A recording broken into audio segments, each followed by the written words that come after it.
All right, everybody, thank you so much for coming out. I'm John. We are LIJJN. We're going to start off by thanking Mateus and Alicia Lutes for hosting us here. Once again, we really appreciate them. Beautiful Royal Jiu Jitsu. We're so excited today to present the women's team event. For those of you who don't know the format, we have 5 athletes on each team. It's submission only. If an athlete gets a submission, they stay on the mat, the other athlete leaves. If there's no submission, both athletes leave. The winning team is the one with the athletes left standing. So this is a very exciting format. We're loving it, and we know you will too. We're just about to get started. We're going to start off the night with Unity. Where's Team Unity? All right. Versus Marcelo Garcia Association.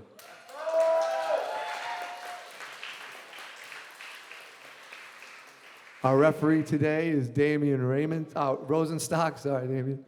And today also on the announcement I have Lydia Bergamasco. Beautiful. All right, you guys are dying to get to it, I can tell.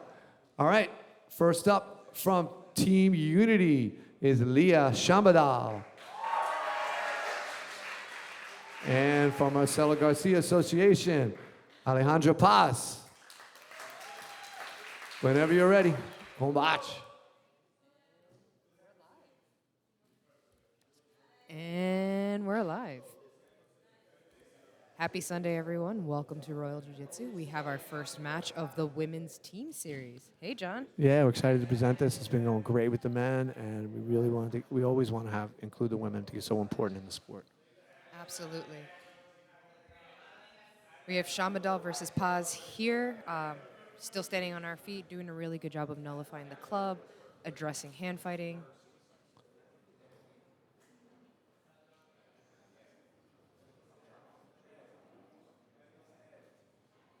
Nice strong club over there from Paz. All these athletes are either blue belts or purple belts, which means they've been training anywhere from 2 to 5, 6 years, somewhere in there. Yeah, it's really a great opportunity to see women of a color belt, right, coming up the ranks and having opportunities like this. Now we're stuck in. Nice. Oh, nice takedown with the lat she's drop. on a Kimura. Kimura grip here.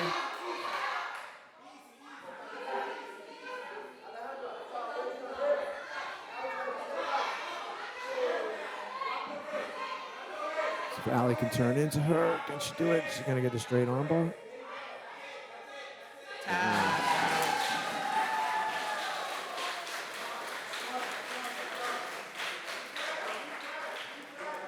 All right, right in with the number 2 from Marcelo Garcia is going to be Rachel Yang, combate.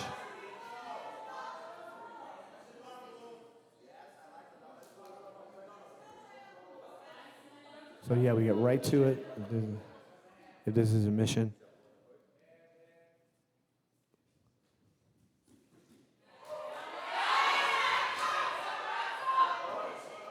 The forward pressure that Shambadal is actually putting forward is actually very impressive.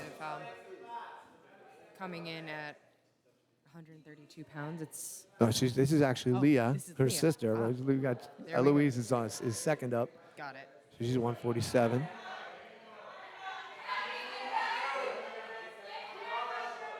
Yang doing a really good job keeping that knee shield in. And Rachel is 127 pounds.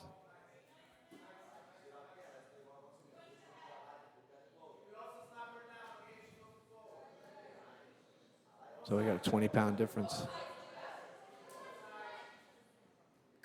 It could pose a challenge for the competitor on the heavier side. Not heavy, but on the larger weight side. Because a lot of the smaller competitors are very flexible, and it's hard to, as we're seeing here, right? It's very difficult to pass that flexible guard. Yes, there's advantages to every body type, right? As you learn in jiu-jitsu. But it's not always just the bigger or longer. You got to understand what your advantages are and learn how to capitalize. Absolutely. And with blue and purple belts, they are learning how to best appropriate their their assets, their qualities within their training room, right? So it could be something that you do a million times in the training room, and we're bringing it here live in competition here. And Rachel doing a nice job inverting her, keeping her legs between her and the bigger opponent, which is really important when you're the smaller person. And Leah's staying very patient with that pass, very trying to wedge her left knee in and trying to really make some sort of a knee on belly into a mount, but also understanding how and when to disengage. But we're back into a seated guard here, Yang with that inversion here. Yeah, she seems very ready to do that.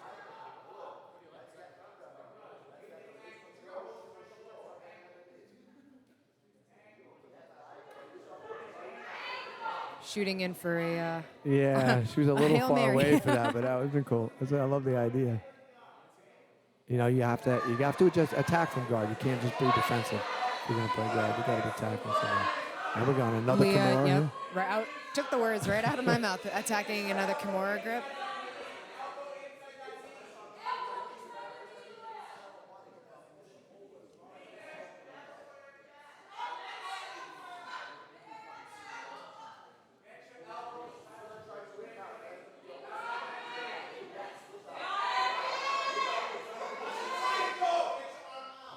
Hello, Jill.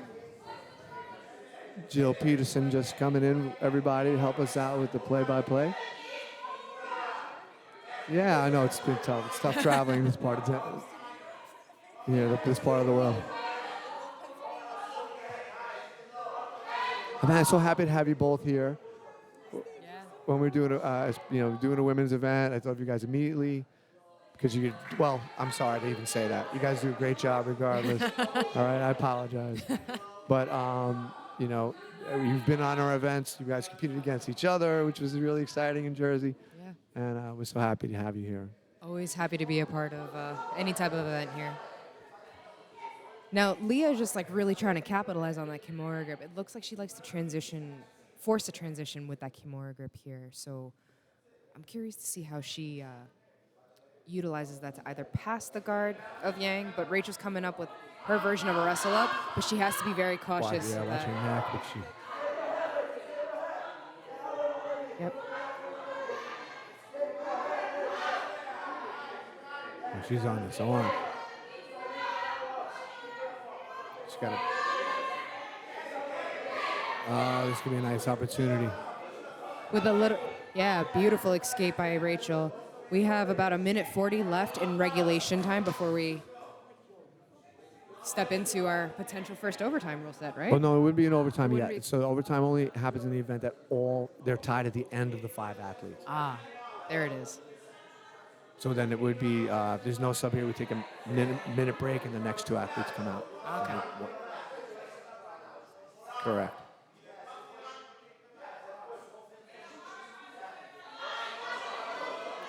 Well, Leah sneaking up for a close guard triangle over here. I feel like she might be going for that arm bar, but it's all there.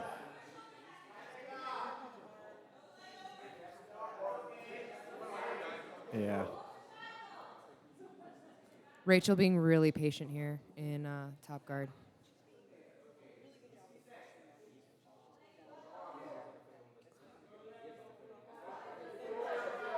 Modified São Paulo pass.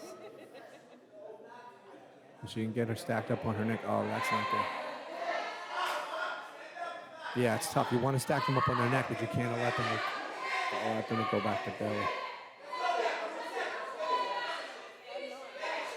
Oh, wow, with the tap.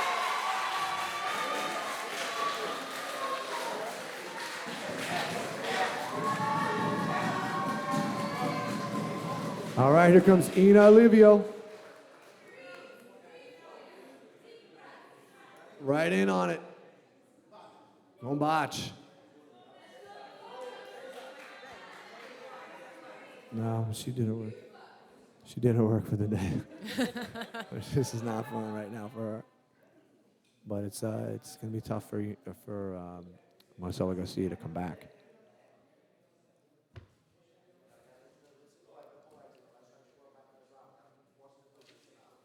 It's pretty important that Ina gets this sub here. She got to take advantage of the fact that that Leah's tired.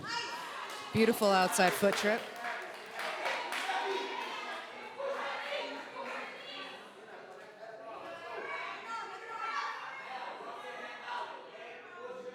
There we go, Ina trying to notify the underhook, getting her own, very good.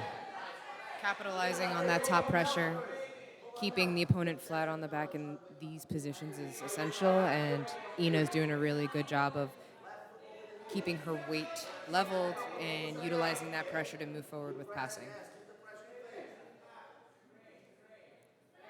Leah is also staying very active on the bottom as well, which is super important, especially when you're feeling that type of a pressure pass. You have to move and keep yourself on an angle so that this way you can get your guard back. And it looks like we're trying to get a knee shield back here.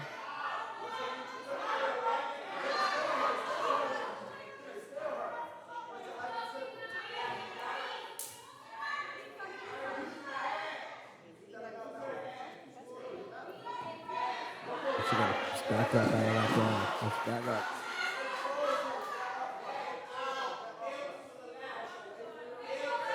Ina's corner advising you have to move up and down, move around, be a little bit more active. Oh, okay, it's going to turn into a pass. Make that work for you.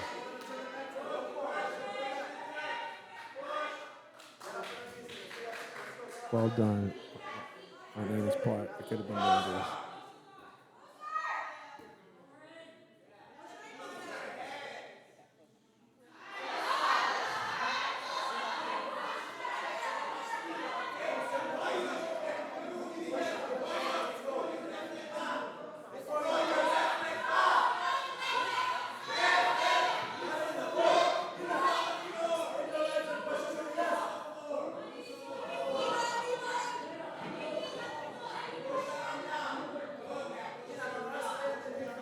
If Ina's not careful, she's going to set herself up for a very heavy leg drag, and that's just going to be a really difficult position to get out of, no matter how flexible you are.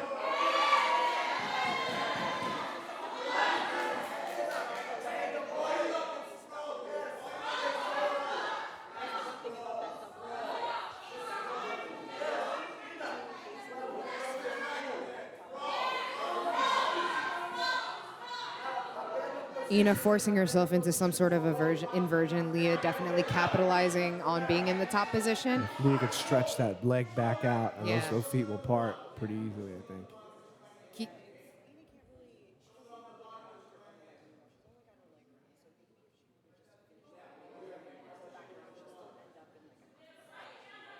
Both competitors have very active toes on the mat, so they're definitely trying to utilize that, and Ina gets herself back into half guard.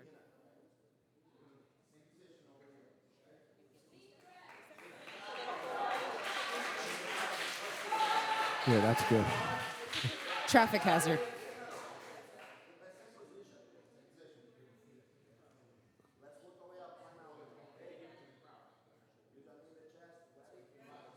All right, good. The reset is one of the most unfortunate aspects of the sport. And we got to make sure it's right when we do it. Right, because both competitors have to be explosive out of that position, right? You kind of take like a 5-second reset, and then boom, here we are again. Yeah, and I always advise, especially like newer students, if it happens, you gotta make sure you get the right reset. Like, don't give anything away on the reset. Oh, nice. Beautiful There's that judo you're Osoto. talking about. Beautiful Osotogari right there. Liddy was just saying before, Joe, that she's excited to see how she knows Ina's a good judo player, and she's excited to see if it came out.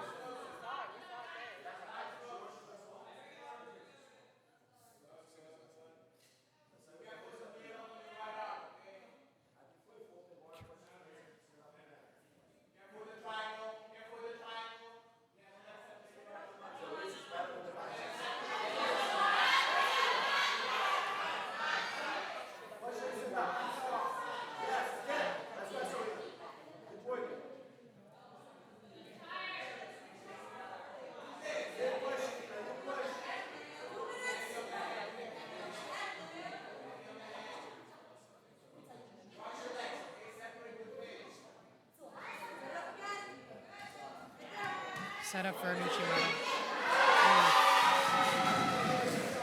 Nice little reversal.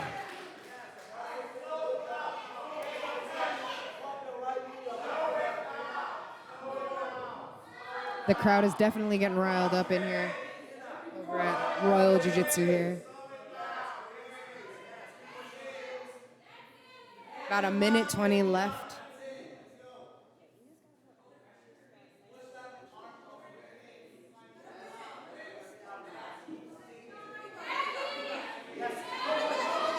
Well done.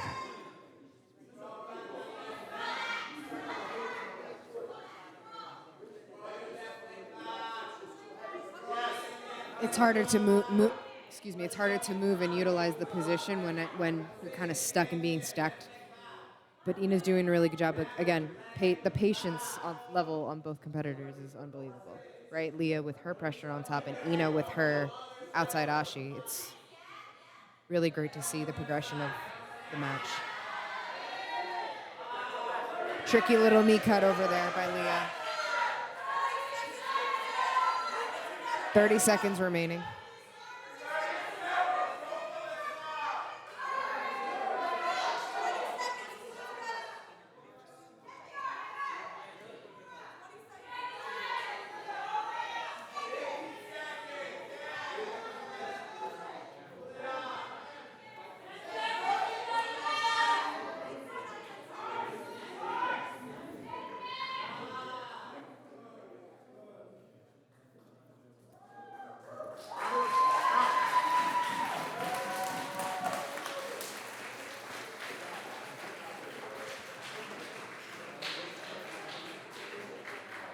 All right, we're going to take 1 minute and bring out the next two.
Okay, everybody, we are back. LIJJN Women's Team Series. For Unity, the fourth player, we have Lindsay Howe. Sorry, Marcelo Garcia, Lindsay Howe, my bad. Sorry. And the second player from Unity is Eloise Chambadal.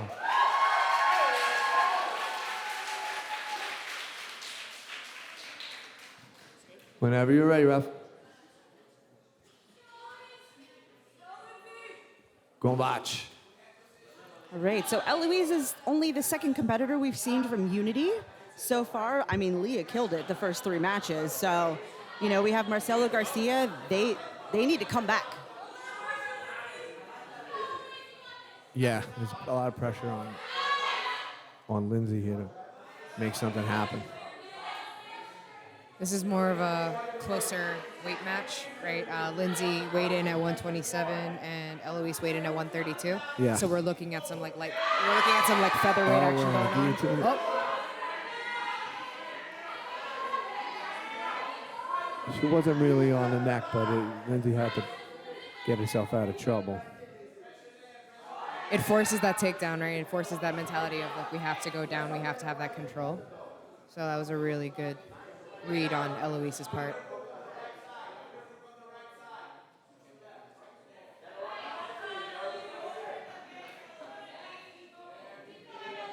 I did hear some rumblings that this Unity team was going to be tough. I mean, both teams have beautiful pedigrees, right? Marcelo Garcia, the man, the myth, the legend himself, right? Spreading that knowledge to Mateus. And then you have Murillo's guys over at Unity. So it's one of the two out of the three powerhouses of New York Jiu-Jitsu coming in and Yeah. meeting on the mat. So exciting to have them here, right? Absolutely. Yeah, I'm really happy.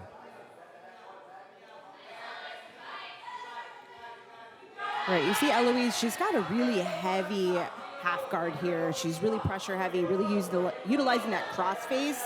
Now she's just trying to just kind of muscle that knee through a little bit. And she's trying to separate an arm from the body. Get that gift wrap. See if she can turn that into something. Yeah, she could go for this chair sit here if she gets that knee above, take the back.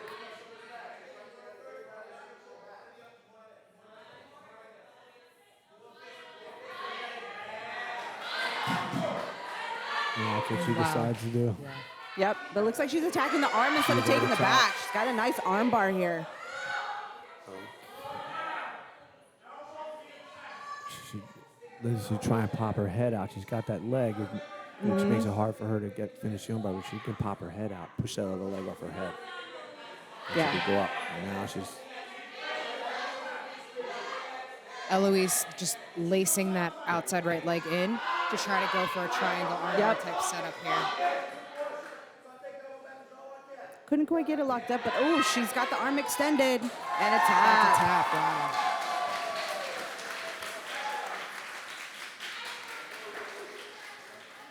Right, All here we right, go. let's get the number 5, Rachel Honeyman.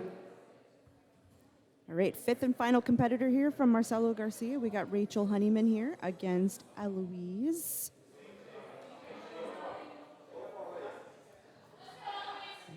Rachel's got a strong order to complete here. I mean, she's got to get through a whole team if she wants.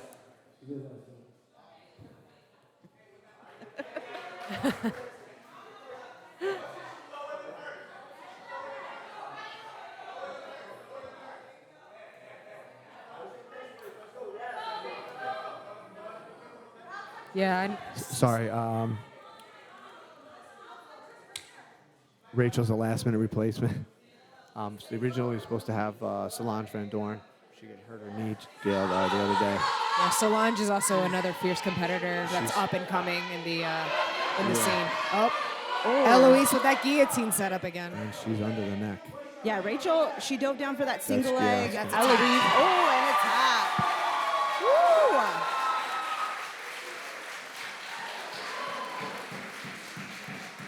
All right, that's good. Yep. One player from each team, come onto the middle, please. You stay in there. You can stay in there. And he's going to raise the hand. All right, first round goes to Unity. Have a seat. We'll be back in 2 minutes. We'll start the next.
Village Cigar Headquarters is your #1 destination for cigar and tobacco needs. VCH carries all of the top cigar brands, including Cohiba, Ashton, Opus X, Padron, and Arturo Fuente. For 10 years, we have provided aficionados of every palate the best the cigar industry has to offer. Voted 6 years straight as Long Island's best cigar lounge.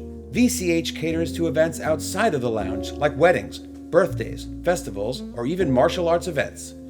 Come check out Village Cigar Headquarters, the standard of all cigar lounges. LIJJN is proud to be sponsored by Lifetime Chimney Supply. Our customers remain loyal because we craft the highest quality venting solutions while offering unrivaled customer service for the best buying experience. Visit us now at lifetimechimneysupply.com.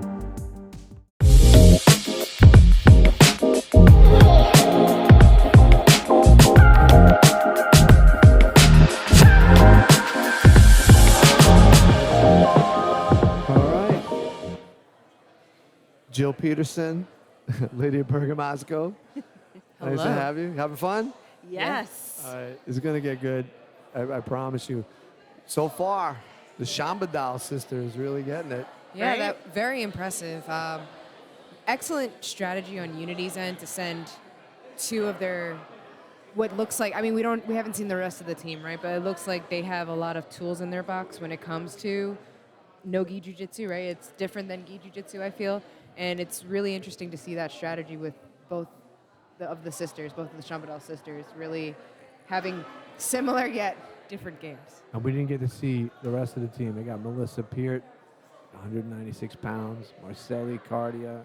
They're going to be a formidable team. I'm really looking forward to seeing the rest of them get out Yeah, there. they're going to be nice and fresh going into the final round, too. So considering we only saw 2 of their members completely kill it that first round, now they're going to have 3 members that are going to start fresh into the finals. Yeah, although Leah might be a little tired. Well, at Just a least she bit. gets to wait. She gets to wait, though, so it's all right. Everyone else gets to go first. All right. Hand that girl a Gatorade. That's right. Right? Exactly. Do All we right. have massages going on around here, too? Maybe. All right, so now we're ready to start the rest of it. Let's see. We're going to start this up now. We got Breathe Freedom versus Serra Vanguard. And first up from Breathe Freedom, we got Megan O'Connell. Come on out, Megan. Where are you, Megan?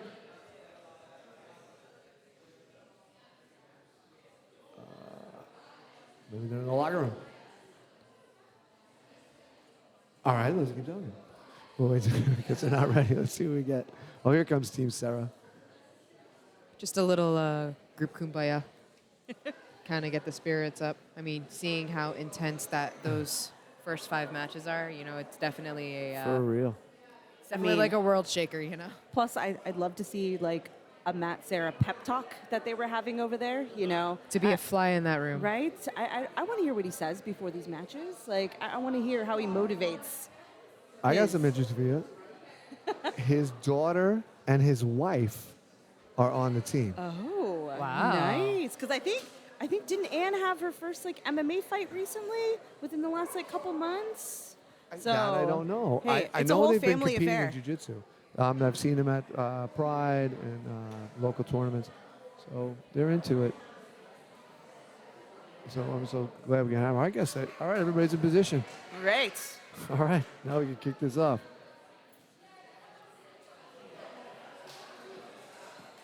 All right, I think we're ready now. Let's go. From Team Breathe Freedom. It's a combined team of Breathe Jiu-Jitsu and Freedom Jiu-Jitsu. Starting it off for us, we've got Megan O'Connell.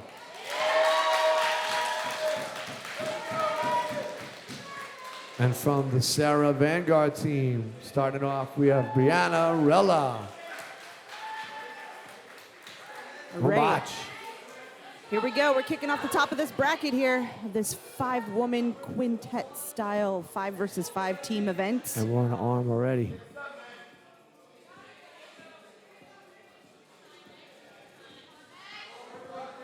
Megan taking advantage of those long legs. Mm-hmm. Right.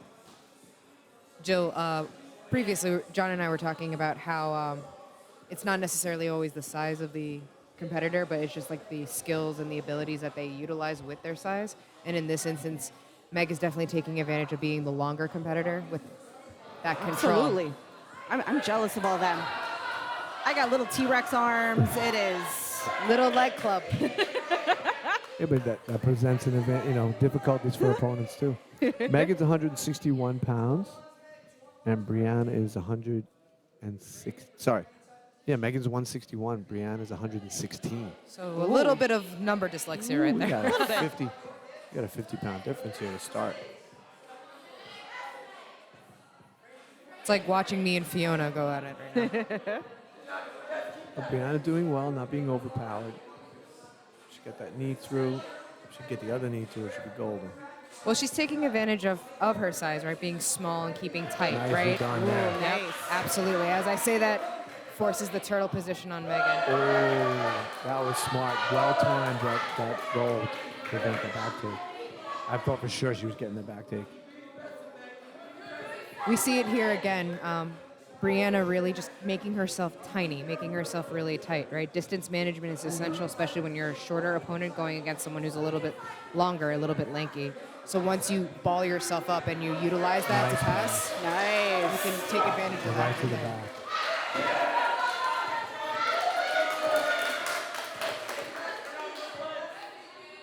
Right. So we saw Megan take advantage of that just little error on Brianna's part. You know, she tried for the back, but she didn't really have anything set up. She didn't quite have the grips to try and go for the back.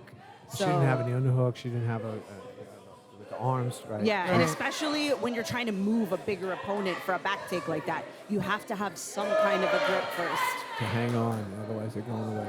Oh, nice. But it could be part of... Yes, Wow. look at this. Wow. Look at Look this at- triangle out of Fantastic. nowhere. Just as I was about to say, it could have been a part of Brianna's strategy to force herself to play Right. guard in a submission-only scenario right here. And as I say that, she does a beautiful Yeah. transition into a triangle. Right, she's got this triangle locked in. I think maybe from here, she's probably going to finish an arm lock instead of the triangle itself, just based on this awkward position. Like, I'd Well, like to see her go for like a Kimura right It looks here. like a the shoulder lock backwards right triangle, here, yeah, right? so it's hard to. Yes. It's a little harder to get the pressure on the neck to get the choke. Yep. But like you were Let's see. saying, Jill, probably better to attack the arm.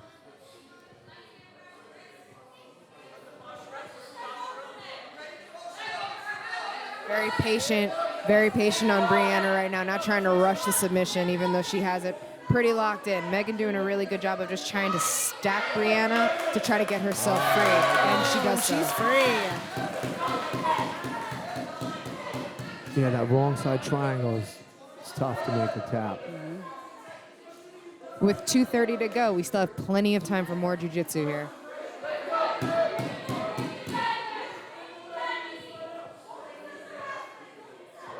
Again, with that distance management, Megan doing a good job of keeping Brianna back and forth, right? Forcing her to move back and forth, utilizing her length to kind of reach in for a sweep over here. But Brianna is doing her due diligence of just trying to remain calm.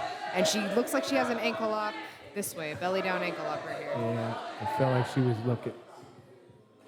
Yes, we're gonna get a DQ on that.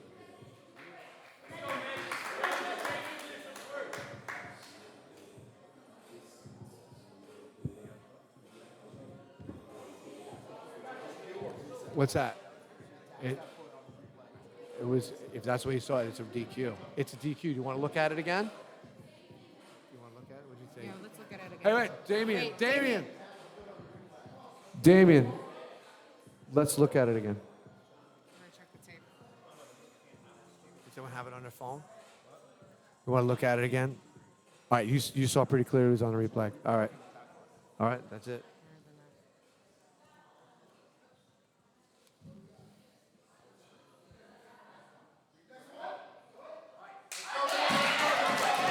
All right, I'm sorry, I have a DQ on that one. Right, so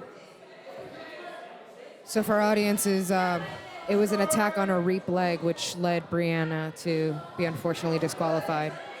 Yes, we went over those rules. I mean, it's tough. All this stuff with it's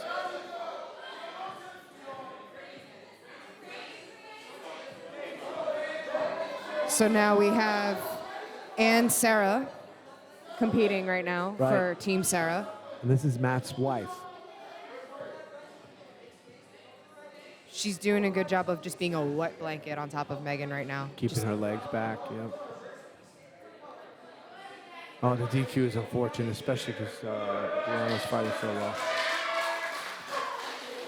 She uses that slow pressure Right. slow pressure to mount Megan. ooh, she's got a nice little, she's under the arm, so she's got a lot of different options here. Does she want to go for a head and arm choke? An Americana. but she's using great technique of just smothering from the top, you know, heavy chest pressure. I think she's trying to set up a head and arm choke here. She's got Oh, her head yes. to the side. She's there. She's doing a really good job again, just keeping that chest down, and now she's squeezing. Let's see if she decides to come to the side. Yeah, some people just have that squeeze where you don't even have to hop off to the side. You can just finish this from mount. Oh, you see it on Megan's face. I mean, She's definitely not comfortable. She is not. She is not. It's turning into a choke shoulder lock situation here. It's kind of a really tough predicament over here, but Anne doing a really good job of just controlling. Megan just trying her best to hang in over there. Because Megan's hand is stuck underneath Anne's shoulder or like her armpit right now. So it's hard for her to get any type of defense or escape going. Oh, What a slick nice. transition to the back.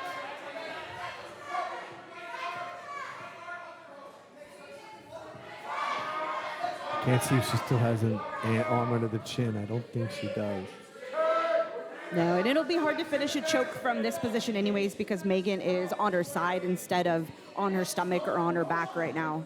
It looks like Anne has her left hand in, and it's under the neck. Oh, it's under. Oh, it's under, that looks and tight it's now.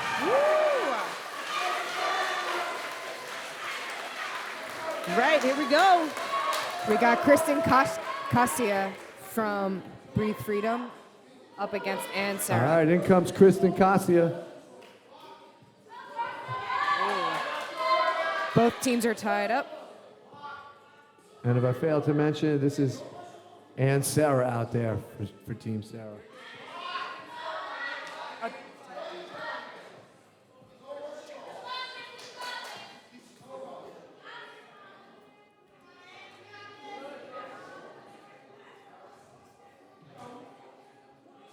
All right, you also see out of the Serra corner, we have Matt Serra along with UFC fighter Caitlin Chukagian. Or Caitlin Sermonero now. My bad. And is for Breathe Freedom, we got Danny Stolfi.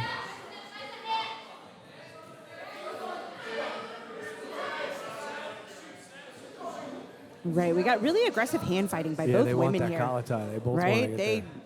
I don't think anyone's pulling guard here. someone wants a takedown and to stay on top. Ann's raising those shoulders. Making it hard for their access to the collar tie. Both of these ladies only within 5 to 6 pounds with each other, so it's a true lightweight match over here.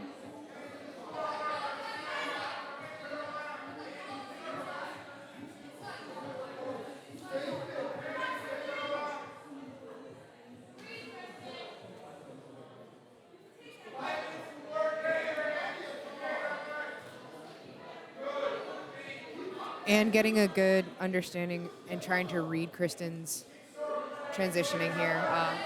Trying to keep the outside collar tie with the left-sided overhook.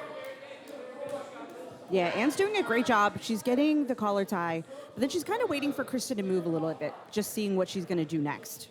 And Kristen, yeah, she's doing like a stiff neck situation. Yeah, over here. she's just standing really tall, and just a lot of hand fighting. So now they're both kind of just trying to get their own underhooks with like the clinch style here. Now they take a little bit lower. Kristen tried to drop to the leg. Anne saw it, defends really well. Both of these ladies are back standing here.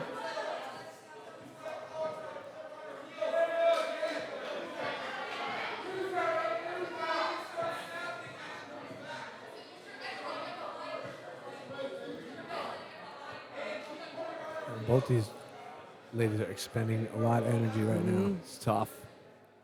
Really leaning into each other. Yeah, they just spent about 2.5 minutes just on their feet.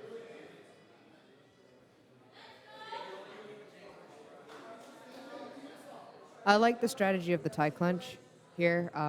It kind of, if you have a very good foot sweep game, the tie clench is definitely a good way to go because it tricks or it kind of baits the person to take one step as you sweep into the other spot.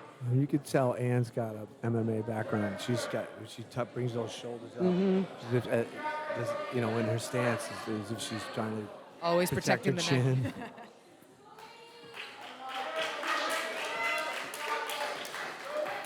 Which is a good habit for jiu-jitsu too, because it keeps you a small neck. preventing those standing guillotine entries Yes. from your opponent, Yeah. which we've seen plenty of today And already. it makes it harder to get the collar tie. Yep, You just absolutely. you just remove that access. But also, when you think of gameplay, it could be a little bit more exhausting because if you now get the takedown and if you get the finish, how tired are you going to stay in? If you have to stay in for the next rounds. It's an interesting strategy to stay, but then Anne is now hooked on the single leg with Kristen having the guillotine tight. But she's on the side. and she But can she's on the finish. side. I She'll wonder get if that Anne is forearm in the gonna neck. wonder if Anne is gonna play a little bit of a Von Flute game here. All right, Kristen let go. She's But gonna move towards the head here. Ooh, I don't think the elbow's in, No, it's, but it's sliding. I mean, in. she's pulling it in. Yeah, it wasn't in, but I think she's pulling. Kristen really trying hard to get that arm extended and doing a good job of just staying on top and just slowly inching her arm out. And don't forget, this is Anne's second match, right? There we go. Anne pulls her arm free.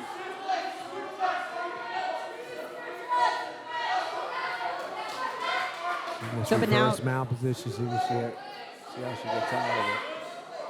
Well, I think we're going to These see are like the- this Yeah, these are gonna expose toe toe holds. Are toe holds allowed in this rule Yes, set? they are.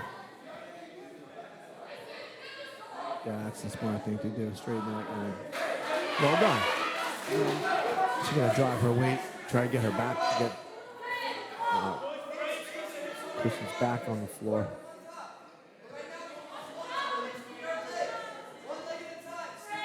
Anne's got to work her body towards Kristen's head.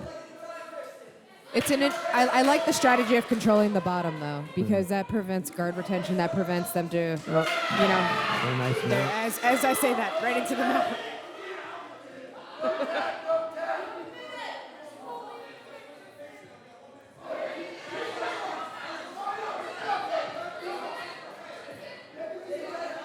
All right, Anne switches to the gift wrap here. Oh, looks like she's taking it back. She's got a couple hooks in here. She's got 30 seconds to work to see if she can get under the chin, go for a choke. Oh, looks like she's grabbing the other shoulder. She's got a nice little setup going. She could finish this. Under the chin.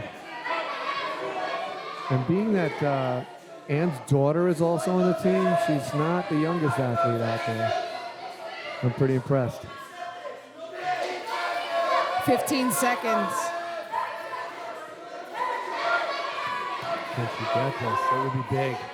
Kristen's Those are feeling really uncomfortable, but she's staying calm. She's trying to pull down on Anne's elbow. Hello. Awesome match. Great job, everybody. Really great match. We're going to take 1 minute. We're going to take 1 minute, and then we'll get going.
We're back, guys. Lydia Bergamasco, Joe Peterson, along with me, John Passanante, and Gary Henderson, doing LIJJN Women's Team event. So it's so far so good. We had some good action this last round. Yeah, very impressive. You know, as a Masters competitor, watching another Masters competitor just kind of stick it to the adults, it's nice. Sorry, that was great. Trust me, Watching Anne just going, that was fantastic. she's great. All right, we're ready to move on here. All right. And we're also tied we are on the third competitor against the third competitor. So Yes. we are perfectly even between these two teams right now. All right, everybody, here we go. Moving on. The third competitor from Breathe Freedom, Star Donahue. Let's give her some love here. And from Serra, Vanguard, number 3, Breslin Nasso. Whenever you're ready, Professor. Combate. I want to get right to it. Beautiful single leg X set up into a foot attack. She wants to get this done and she wants to get this going. She is our star rooster weight. Yeah, she's tiny, but she's fierce. And she is on that ankle Oh, she has hard. to watch out for that. Watch out for the reap. That's a reap. Not quite. She's still Not got the quite. foot on the hip. Yeah. It hasn't quite gone over to the stomach yet, so Yeah, Yeah, that refereeing is a difficult job. Yeah. Especially when it comes to these. Yeah, I actually pulled the foot out, but actually not a read because Breslin's Yeah, pushing yeah, it it's- over for her. Yeah, getting into all that is such a job. Oh, she is a dog on a bone with this ankle.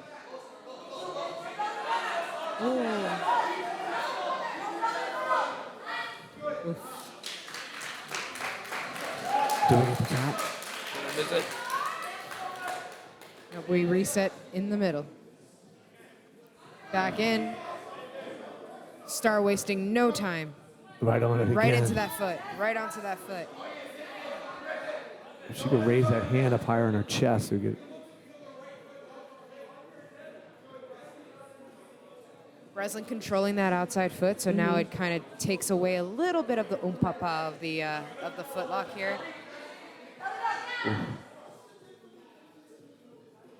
She's not right on the Achilles. Oh, there you go. She's much closer now. Say it, Breslin really resisting. yeah, and you see it on her face. Like she's definitely uncomfortable right And now. then she slips out and Slips Star upside. right on the other side. That's she got to be. Yeah, she's got to make sure it doesn't turn into an Aoki lock Yeah, out but of it. she's but going the right direction. that foot slipping out. All right. Now Star's 106 pounds. And Breslin's 158. So there's a 50-pound difference here. go. A 40-pound difference. Oh, No, we sorry, got- 50 pounds. Nice omoplata that we got here. Breslin just kind of like stuffing that a little bit, just kind of Yeah. sitting on top. I mean, Star managing to stay a step ahead here all this time. Now it's a problem. Now she's got, Now Breslin's definitely taking advantage of the fact that, hey, like, I got some size. We're going to take advantage of the pressure game. We're going to slow this down a little bit. Gonna use a little bit of weight on you in this mount position. Yeah. I mean, it took a while to get out of trouble. I mean, started the right thing. Keeping the pressure on her, but now she's in a tough spot. Star's definitely trying to keep that right knee in between Breslin's legs right now. Anything to stay between, keep distance, right? And back Yeah. on this ankle. Oh, man. She She has wants to that heel watch. hook. She wants it. I'm going Right. to play top here. I don't know. Nope, she's Oh, gonna I fall wanted to back see onto that that. ankle. She just wanted to reposition herself, get a nice little grip on the ankle. I mean, it's smart to come out on top. Now you can re-grip on that ankle. I like how she's using the inside or the outside butterfly hook. Yeah, and Breslin, again, utilizing that to come up, right? Star's going to law school right now. She's just a youngster. She's about to start law school. And she's going to join her dad's firm. And which I want to mention, by the way, her dad is Patrick Donahue. He runs Project 9 Line, which is a charity for veterans. And he provides jiu-jitsu classes, art classes, all kinds of stuff. Yeah. Nice. Yep, and his firm, they represent veterans, and whenever they need help, dealing with the government, Oh. getting what's due to them. So we're happy to support him as much as we can. And Nice. Star's goal is to join his firm. If she's any kind of a litigator like she's a fighter, that'd be great. That's it. Everyone's cooked. That's That's it. awesome. Done. Maybe this is her way to decompress for all those logic games that she has to take in class. Yeah, you see Star, man, she gets her feet and her knees in so easily, even when she's kind of being smashed by, the heavier top competitors. Oh, nice. Oh, she's under the Deep chin. on that neck. Oh, wow.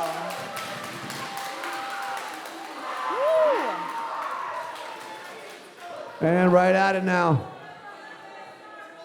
And I've got Angelina Serra coming in.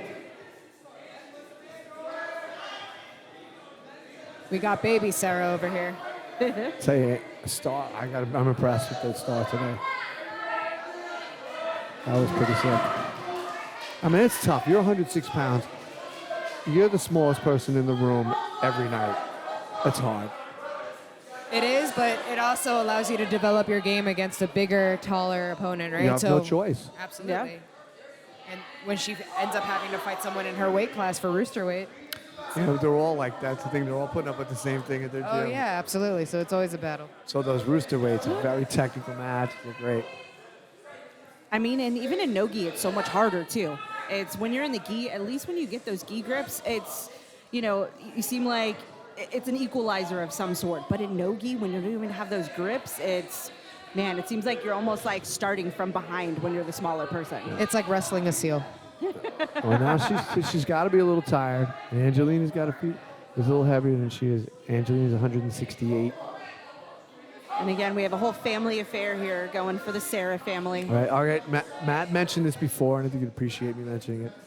This is our first mother-daughter on the same event. That's How cool is that? Aw. Can you imagine Love it. Love fighting it. your mom? And then fighting. There has to be some sort of peace in that house. Angelina doing a really good job of just being patient, utilizing her size, right? She's taking advantage of the fact that she is the bigger competitor here and just laying all of her pressure, keeping Star flat, right? We watched in the previous match how Star optimizes on her angles here to re-guard, go for the leg attacks. And Angelina is just doing her absolute best to just, again, go from dominant position to dominant position. Her dad and coach advising her, hey, be patient, we gotta be here. Gotta stick to that position here. All right, well done to get herself into the mount position. And plus, she's got some double unders working Yeah, here. so she's got Star's elbows away from her body. She's going to probably try and move that. Maybe going for a smother, like mother's milk. If you can get both arms above the head. Yeah, we're seeing that one a lot these days. So I And feel now like it's one of the yeah. popular moves. Big Dan, Big Dan. Big Dan. Yep.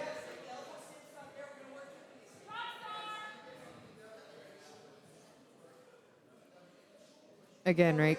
When we have a really smaller competitor or when we have a competitor who has a very good guard or has really good leg attacks, we just want to keep them flat on their back, right? Star doing a good job getting her elbow back against her body. Yeah, and now she's getting her angle back. She's trying to get her angle Yeah. back here. Yeah. Which But Angelina, she is so great at keeping her hips so low.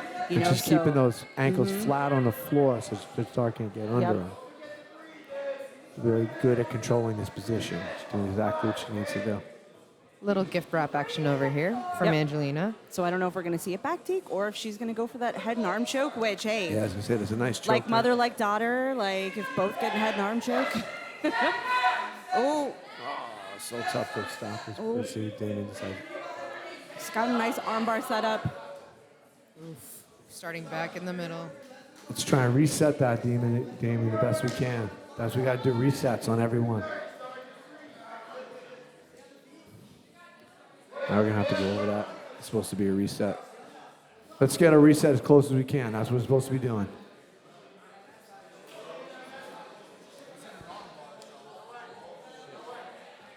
All right, it's not IBJJF, so we got to either let it go. The clock. You gotta let it go, or you gotta put it back in the same position the best you can. So next time you stop it, you gotta try and make sure. All right. Try and get the best you can. I'm gonna let 30 seconds run before we go.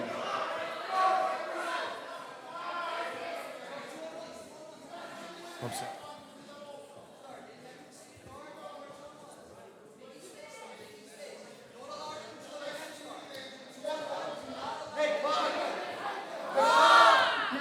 It was delayed. Relax.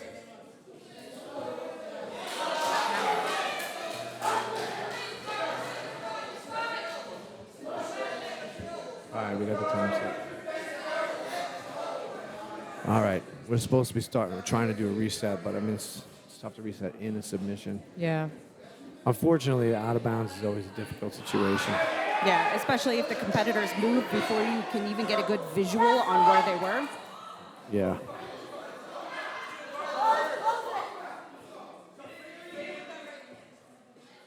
I'd say I love those slanted mats at the CGI. I know that you don't have to worry about the out of bounds. It's great. Just let them go. And it doesn't matter the size of the mat. We can make this the size of a football field, and maybe going off the edge. Unless we make the wall live. Moving forward, we could. Oh, it's live. Oh, wall is live. Okay. But unfortunately, we only have one.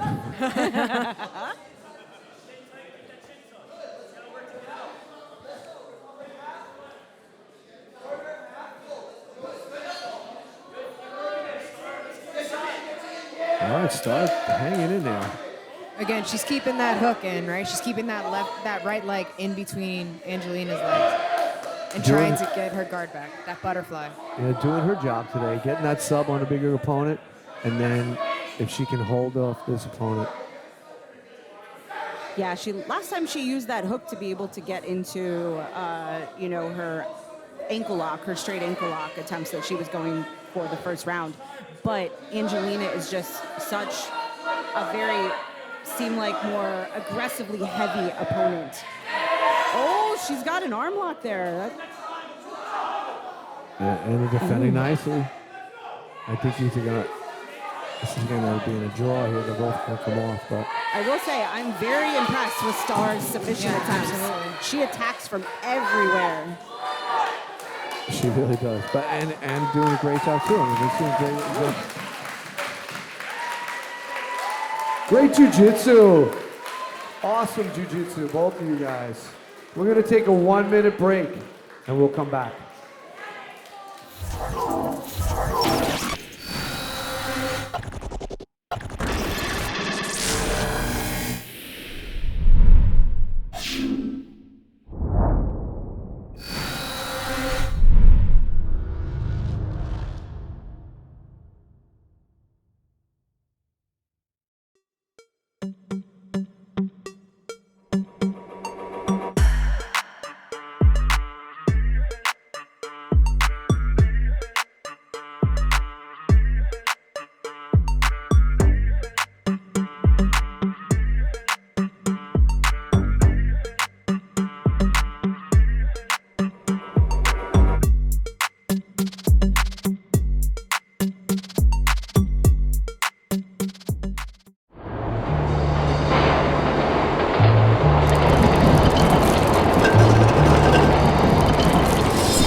Moving on. From Team Serra, we've got the number 5, Dina Spano. Here we go. And from Team Breathe Freedom, we got the number 4, Rachel Murphy. Whenever you're ready. Go watch.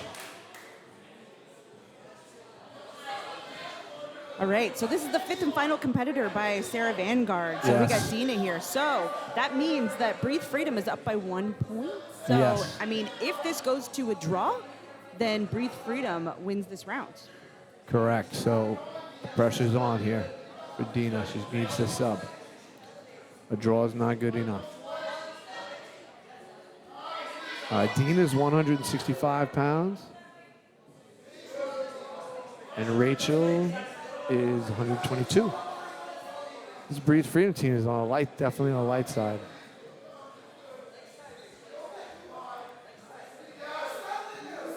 Dina doing a really good job of just dropping that shoulder pressure into Rachel's face. That's a heavy crossface. Oh, yeah. It's a 40-pound pressure pass right there. But it's a good strategy because you're turning her head one way and she's turning her hips the other way. It kind of locks the spine, unintentionally locks that spine up, and then it either opens a bottom attack or it opens a top attack, or it forces the person on the bottom to move. My personal favorite, quite honestly. Anything to make them uncomfortable, right? Yes, I force them to be comfort with their discomfort.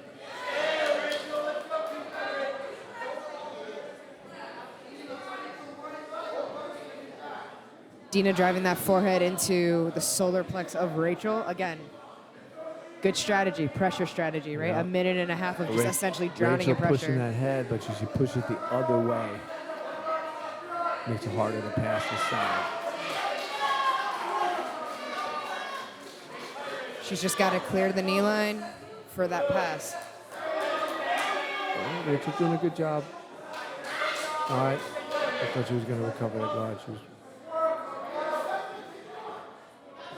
Rachel really trying to take advantage of her flexibility, but it's really hard when that top person is blocking off your hip. And I was just going to say that. She used her hand really low Yeah. on the hip, to block the hip. A lot of people forget to do that. And they have a hard time passing. looks like Dina is trying in for a north-south.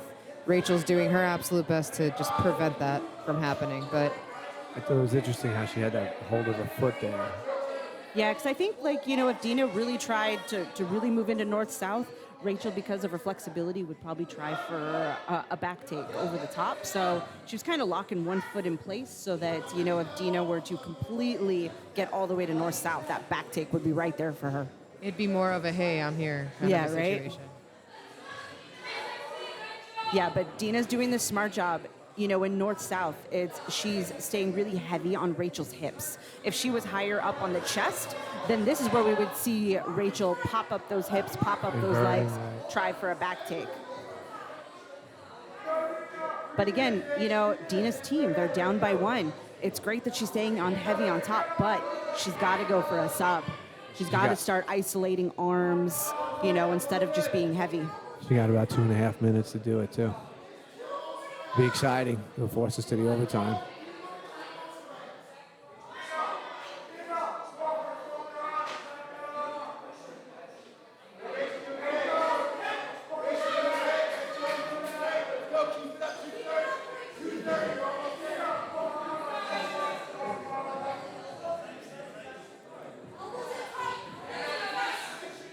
Okay, the pressure's on Dina. She needs that sub, and that's needed by Rachel is just to survive. Yeah, right. Ride out the 2 minutes and bring the W for the team.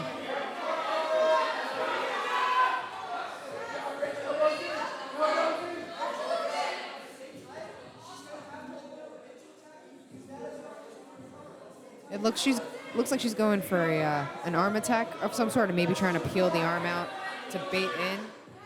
But she has 1:45 to finish.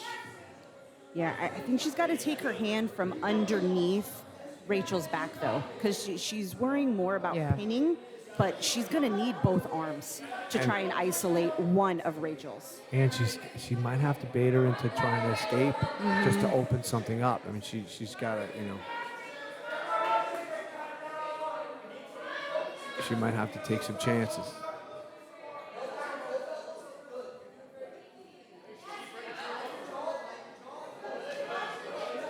There we go. Now she's kind of pressuring a little bit. She's trying to force Rachel's arm to the mat.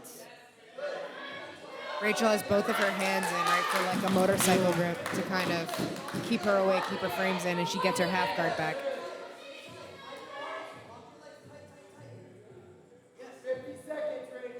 Oof, to be in that pressure position of knowing I have less than a minute to survive.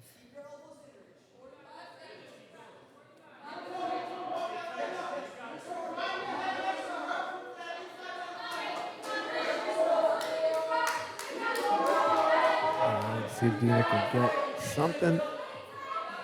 Yeah. Oh, that crossface, that heavy crossface again. Yeah, that's awful, but it's not going to make her tap. Right. It just sucks, but Rachel's got to tolerate it just for 20 more seconds.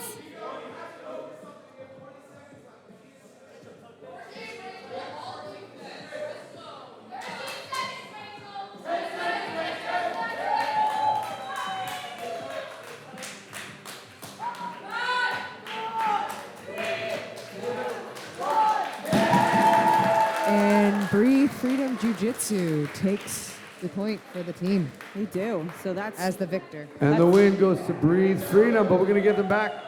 Sarah's going to come back. We're going to have another round for them. Please come to the middle. Let's raise a hand, please. Great jiu-jitsu. We appreciate all the athletes here, man. What an effort, what an amazing thing you guys are doing. So hard. All right, we'll be back in about, we're going to take about, how many long? We're going to take about 5-10 minutes. We'll be back, finish it up.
Really incredible. So many people came. It's super packed out. First of all, I love this place. It's great. Also, Long Island Jiu-Jitsu Network, they did a great job at advertising, so it's super packed out. I really like it. It's a great venue. I love the intimacy of the mats and the crowd. Everyone's right there. The energy is electric, so it's good. I think it's awesome. It's a great place, great beers, great people. I mean, this is awesome. I mean, I just got finished wrestling Division 1 for 6 years, and we cut 20 pounds, and we wrestle in front of our trainer and maybe 2 fans. So coming out here and having this whole crowd is awesome. Greatly ran, very professional. It's a great opportunity for all the local guys to come up and show their skills. It's all about the fun. It's all about getting after it, and that's what it's about. Awesome, thank you. Yeah.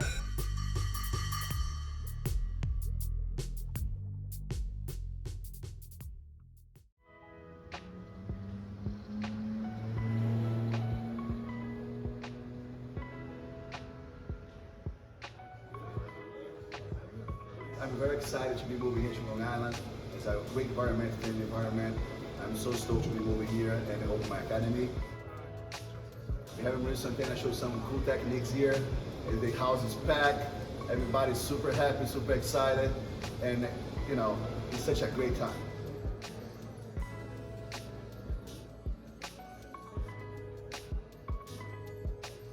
Guys, if you want to come with Jiu Jitsu Valley Stream, just shoot my text through their website or for my Instagram, and you guys gonna come for a free trial. And after that, you guys can come on the weekends for open mats and see if you like it. If you like the environment, that could be more than welcome to be teach you guys some cool jiu-jitsu, some great techniques, and of course, welcome you guys from my community.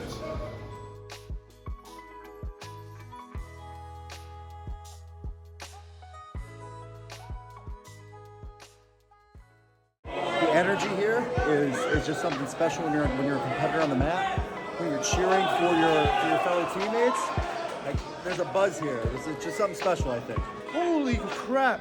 I've competed in some spaces, and this is amazing. The balcony, the area, the back area, the way the stage is set up, it's amazing. Honestly, this place is banging. I love it. This is a spot you want to be fighting at. It has like the balconies, everything. It's dope. I loved it. It was awesome. The arena was really cool. It was nice having the second floor up there. Got to hear the screams a little louder, and it was fun. So my family came down from Boston, so when I came out, I didn't realize they were up there. My teammates were there. I got a very loud applause. Your tunnel vision, but like that was it was awesome, and I'm gonna ride that high for a little bit. So the spot had great energy. People watching from all eyes over. Down here, up there, you can see anybody everywhere. Venue's awesome, staff is awesome. Overall, great experience here.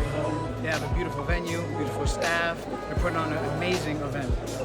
It's an amazing venue. I'm loving it. A lot of good times, good vibes here. Let's go. The show was great. The lighting, the stage, everything was really good, and I had a good time.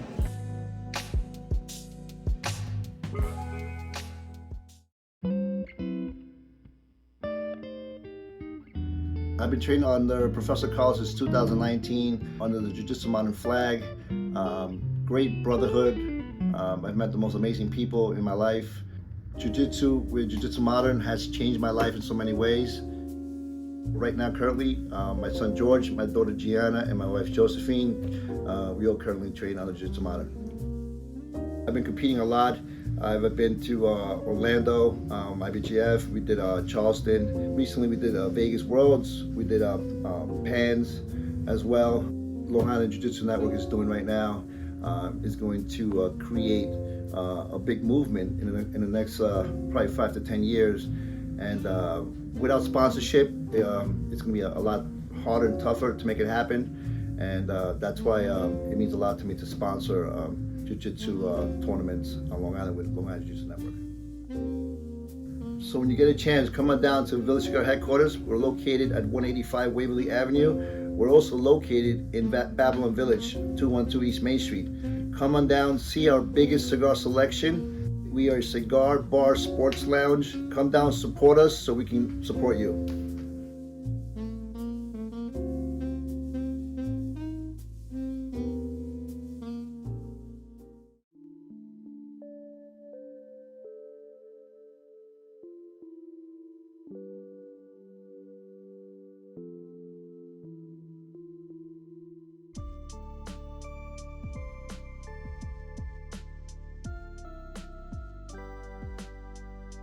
The first thing I want you guys to do is find a partner, and all I want you to do is drill escaping back with hooks. So this is back with hooks. Now, if he gets my elbow, the victory is get your elbow back. Here is, if I can hold this, I'll hold it. If not, I don't even care. I'm just controlling her leg so that she can't get it back into the game. My right leg, I come over, and now I'm gonna staple. And as I come over, I'm just gonna come in, and now I have both legs on the inside.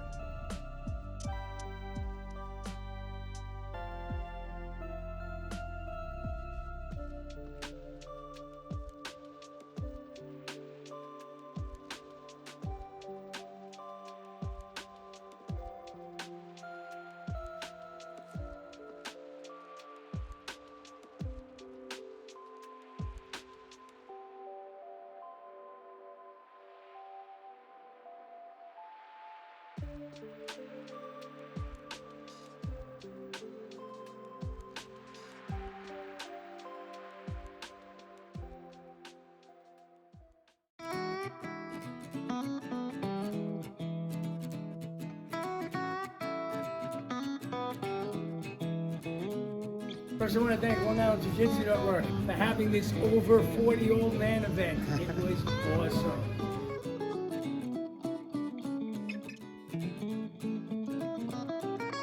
No broken bones. We're still alive. We're still breathing. We didn't have to rush any of us to the hospital. We did bring in a few oxygen tanks, but it's worth it. All right, LIJJN, what do you think about the over 40 open mat here at Lockdown today? It has been fantastic. Lots of people, lots of ideas. It's been great. I'm loving it. All right.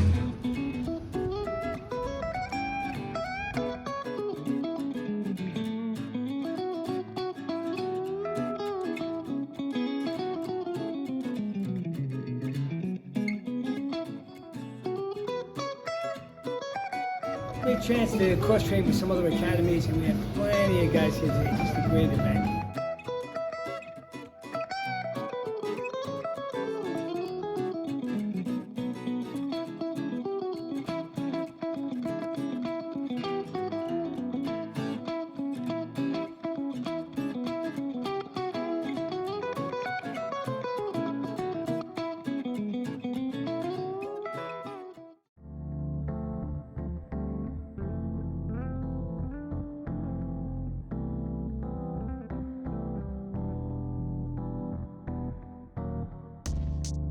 All right, let's go. We're here at the over 40 open mat with the old guys. 50, baby. We're getting there.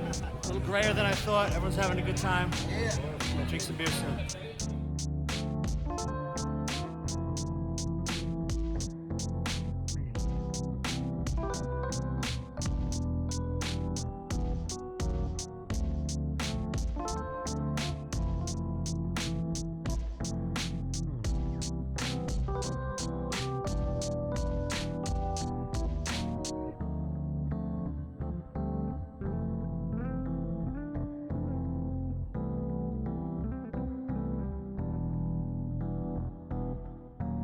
Maybe about yourself, Circle Black.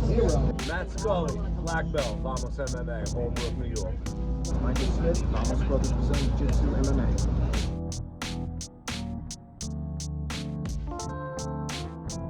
Shout out to LIJJN. This is John from the Big Black Food Truck. Thanks again for having us.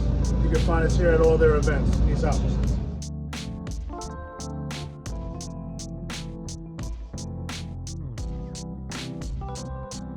Damian Kellogg, I train at Essentia in Trumbull, Connecticut.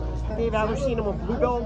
I train with Sylvia Duran in Manhattan, but I live in Long Island. This was a phenomenal event, and I thank everybody for putting this together. It's a great jiu-jitsu community here in Long Island. Great to be a part of it.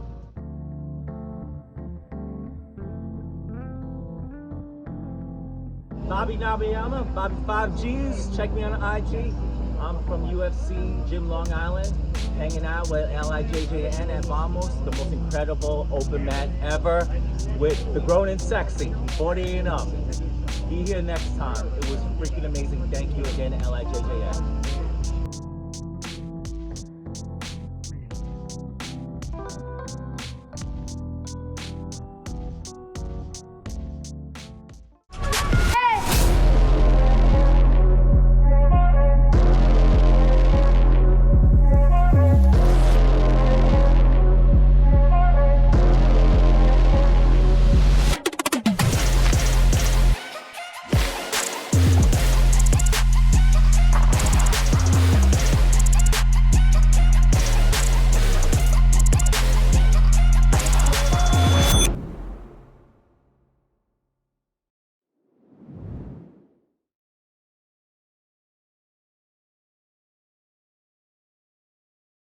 Venue, the atmosphere, the vibes, the quality, loved it all. The people, you guys are amazing. This venue's awesome, I love it.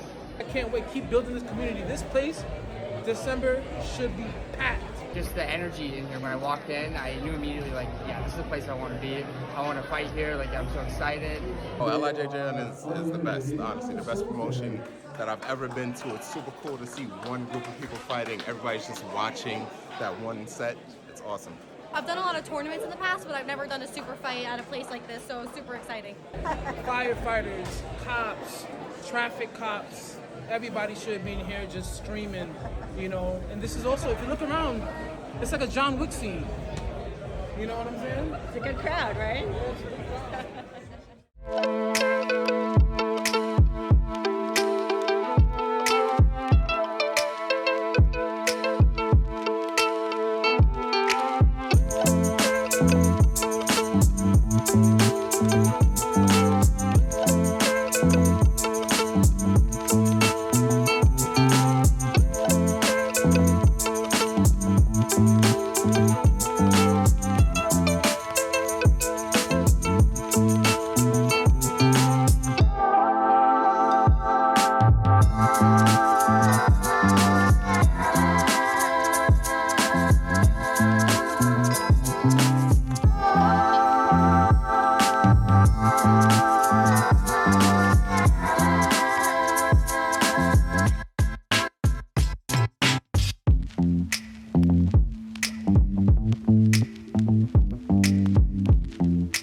I love LIJJN. This is exactly what the Long Island needs for, you know, all active competitors. This is the place to be for sure.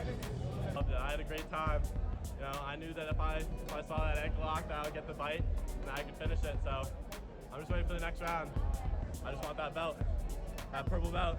The reason I picked LIJJN, I saw the first brewery event they hosted, and I was like, I need to get in there. I hit them up the next day on Instagram. I was like, I don't care the weight, I don't care the size, I don't care about anything. Just get me a match if you guys can. I'd love to compete, represent my school, Vamos Brothers. So I'm happy to be here. Even when I'm not competing, I would love to come here just to have fun, you know? From the weigh-ins to they have a nice warm-up room, and then once you're out, they got the mats going and everybody there drinking beers, having a good time, and just watching a show. Every weekend I have a barbecue with my family. I got my salad and my salmon, but you know, ultimately it was worth it for this belt, you know. So we loved coming here. We had a whole squad today. We went 5-0, which was awesome. The venue, the staff here are amazing, and just great to be here with my coach Christian Goli and my team. This is my first tournament since I had my baby, so I'm very excited to do my first postpartum competition and getting a win out of it. So I'm excited about that. Bringing this platform to local guys, local gyms in this area. There's not many people doing it around here, so I'm really happy to be a part of it.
All right, guys. We're ready to begin. This will be for third place, Marcelo Garcia Association versus Serra Vanguard. Up first, from Serra Vanguard, we have Angelina Serra starting it off. Come on, Angelina. And from Marcelo Garcia Association, we have Lindsay Howe. Whenever you're ready, Damien. Watch.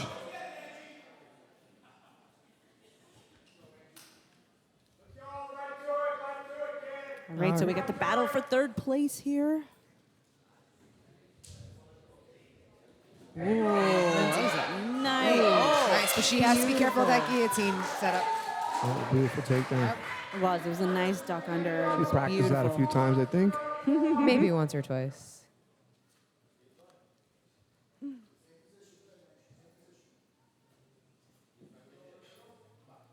But I will say, I love to see now, how popular wrestling is with women now.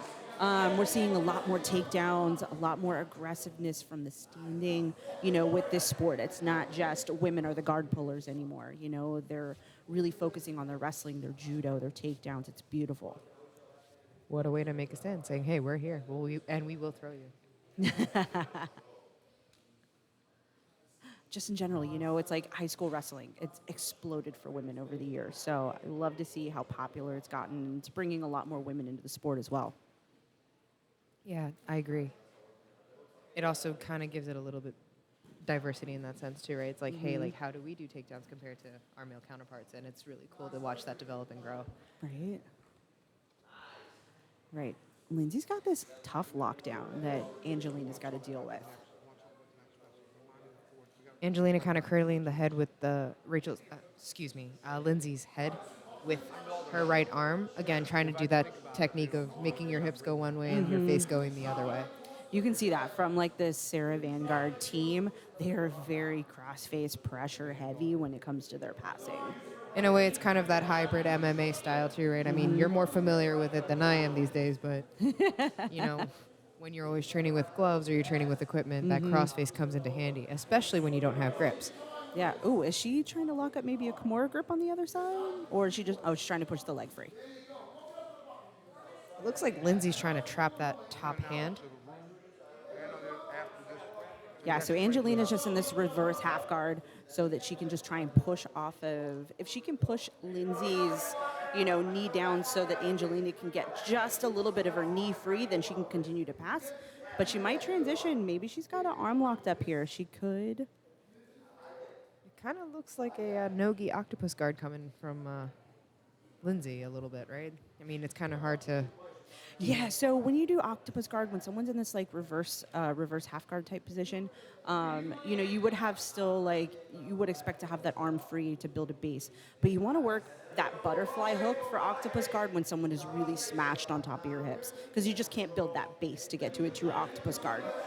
Absolutely. Big fan of the octopus guard, though. I teach it a lot. No, really?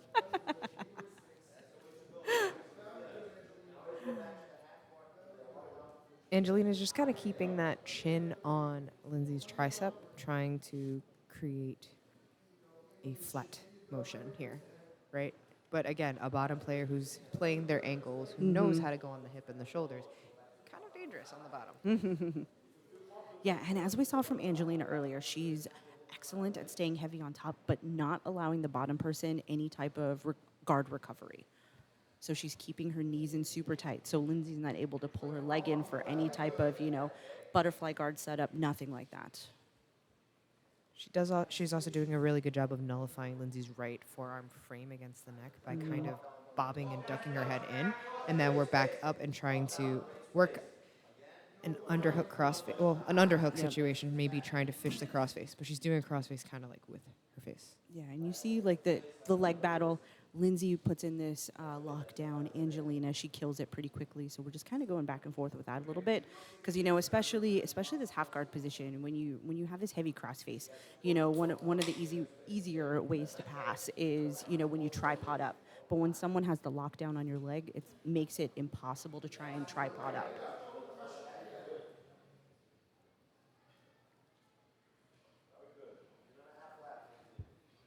little over a minute and a half to go in this first round for third.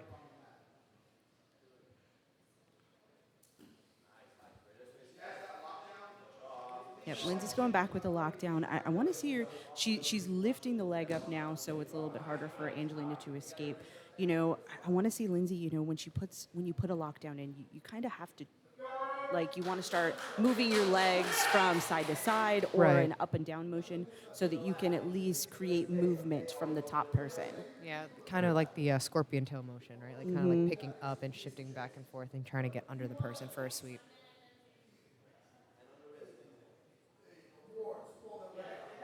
Anna really sprawling to try and get that leg free. Mm-hmm. Angelina's kind of putting pressure on Lindsay's hips right now, right? Kind of like Yeah, she's grabbing underneath the legs. So it's not quite, it's not quite a body lock pass because she's grabbing underneath the legs.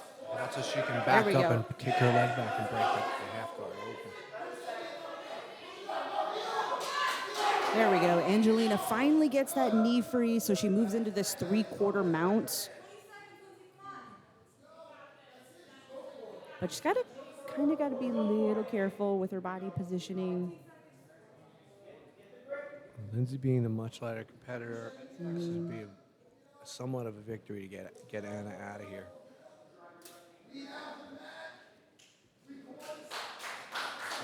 I'm sorry, that was Angelina. Angelina, yeah. All right. And we're at time. And time. All right. We're going to take 1 minute. Hey, if you haven't been outside yet, please check out Rubber Bones Rash Guards. Go see Maria. She's a supporter of local jiu-jitsu. All of our sponsors are supporters of local jiu-jitsu, so please take note of them and check them out, support them too. I'll be back just a minute.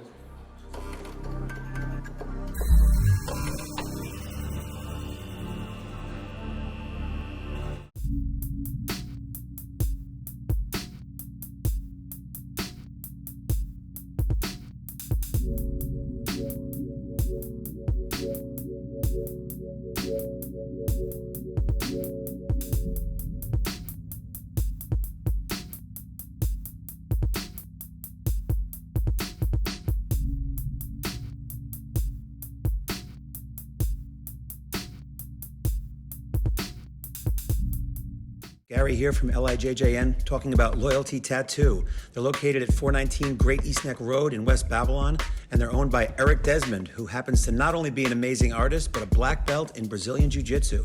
He's been tattooing for 33 years, and this is the 6th anniversary of the shop. I've seen his work. A bunch of the guys we train with have had work done by him. It's absolutely incredible stuff. They adhere to all Board of Health standards and guidelines with a strict focus on COVID-19 restrictions and protocols. Please check out loyaltytattoo.com. That's the word loyalty, number 2.com. All right. Here we go for our second round competitors. We got Rachel Yang out of Marcelo Garcia Association, and we got Breslin Nasso out of Serra. Right, so the first match went to a draw, so we have two new, not going to say fresh competitors since this is both their second time being in here, but two new competitors for each team. All right, everybody, moving on. We got the number 2 from Serra Vanguard, Breslin Nasso. And the number 2 from Marcelo Garcia Association, Rachel Yang. Should be a good one. Combate. All right, here we go. All right, we got some really aggressive hand fighting by both competitors here. Double collar tie grip, but Rachel elects to pull. She has a very fun, flexible guard, and it's really nice to watch too. But it's also really cool to see how Breslin is nullifying that bendy stuff. Yeah, it's going to be nice to see Breslin get a chance to work her stuff. She got off to a... Oh, Tariqa Plata. Oh, tap. Oh, tap. Wow. Let's go, the next one. Right in there. We have Ann. Combate. And now we have Ann Serra against Rachel Yang. That was a fun sub. Great. Well, she Good wasn't in sub there of for the very night, I long. think. All right. I'll still say she's probably a little fresh. I mean, Anne's a tough competitor to go up against.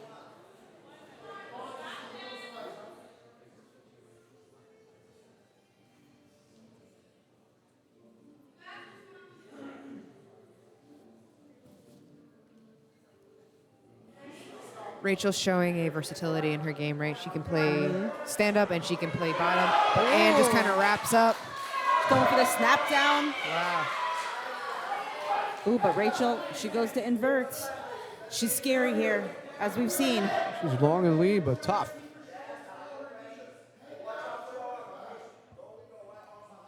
And this is the third competitor that Anne has gone against. We saw her go against 2 different matches in the first round.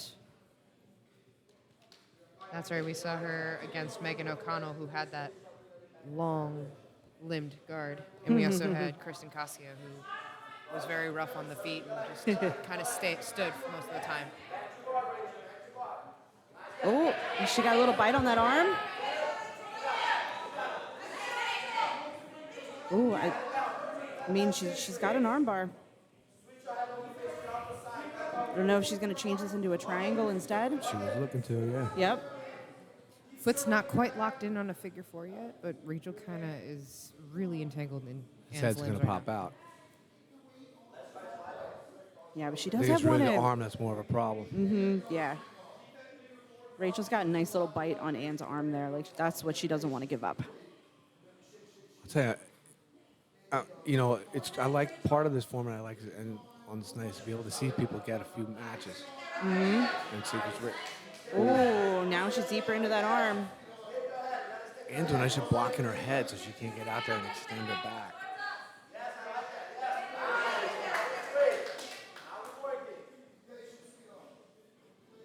But she's got to set up, so this is more of like the Choi bar setup. So it's not going to end up being so much of a rolling arm bar like what she did goes there. back, yeah. She goes definitely taking advantage of those flexible hips to kind of go back and forth and move herself around. Yeah, all right. She's Making got nice that. adjustments. She's got the triangle locked in now. And she's keeping that pressure on her neck, doing a good job there. And she got to figure her way out.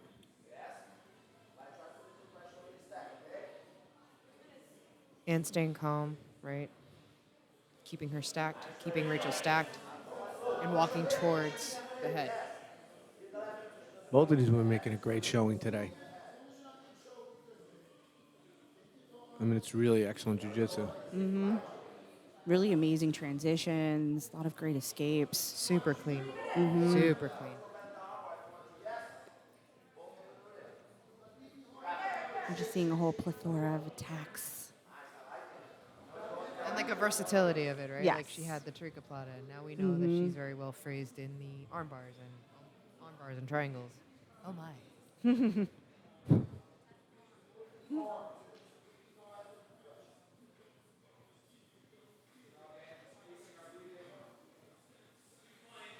My only concern is just saving your legs for your next match, right? If she moves on to the third match.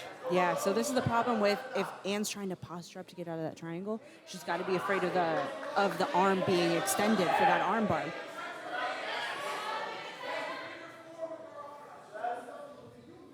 Ooh, so Both of them Rachel did a great job. Yeah, Really. Rachel readjusts, gets the triangle locked back in.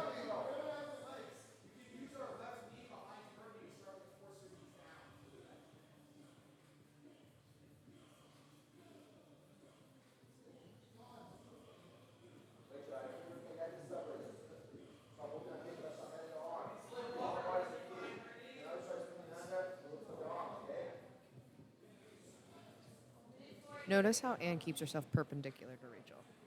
This, while it doesn't relieve all the pressure on the neck, it relieves some pressure on the neck. Especially because you went to this side. Yeah.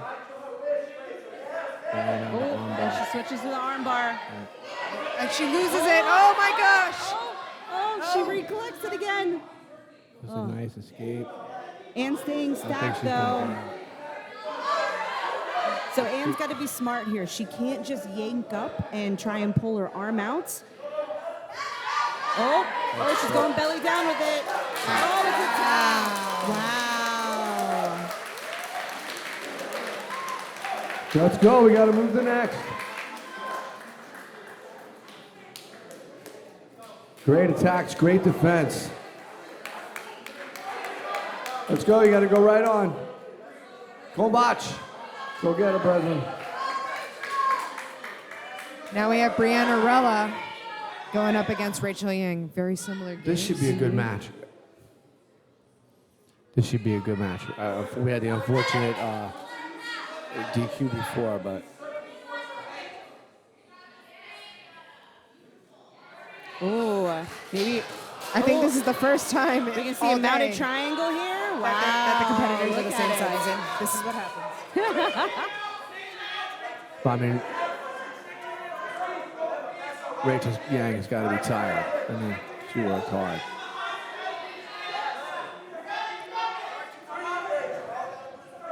Yeah, that was just a beautiful mounted triangle. Like, took her like 2 seconds to get right into it. Because you got to see the effect, you know, how tired is Rachel. This is her third match in a row now, so. She did her job today on this match.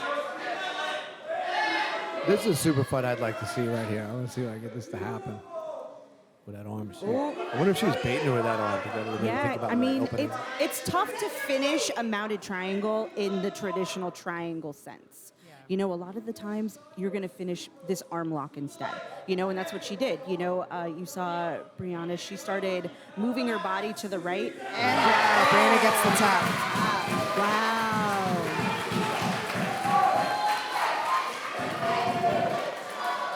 Great job, Breslin. Here we go. Ali Paz. We got some good action here now. We got tap for tap. Great. Brianna and Ale fighting it off. Nice with the outside foot trip that cuts off through.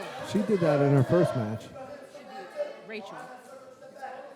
It's Alejandra Paz.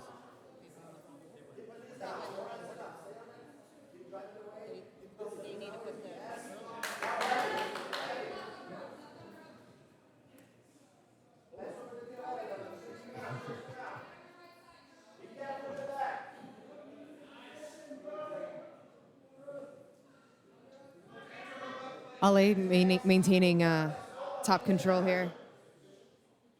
Reset in the middle.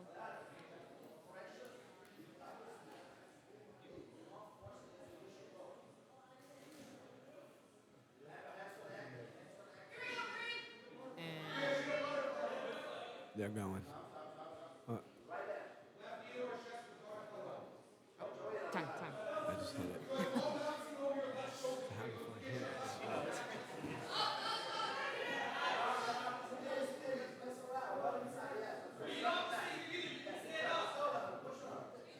LA in a really good headquarters position. Ooh.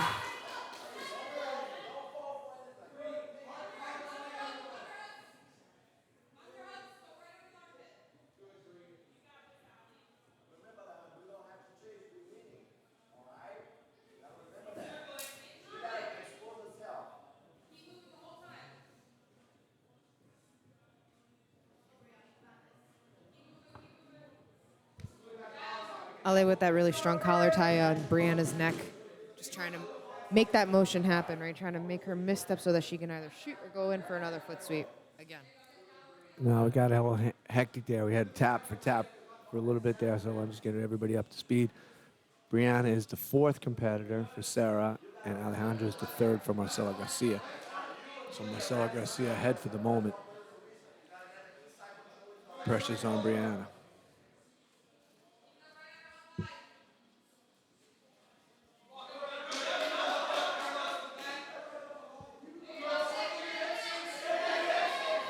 Right. Ooh, beautiful Uchimata.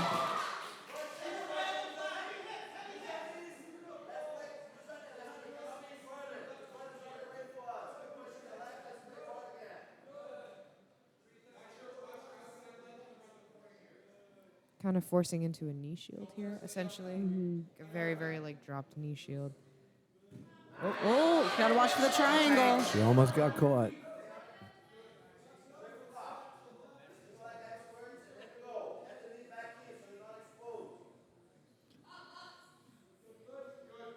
I pushed her off, and President was looking for that foot, but it wasn't there.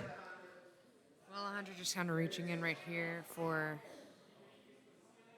outside ushering. Is that what we're calling it? Into some sort of a contraption type. Yeah, submission. this is a very unique- interesting. I mean, because Brianna's got her arm in there as well, which she pulled free, but Yeah, for a second I thought that might be where she was going. All right, good job. Come up. Very nice.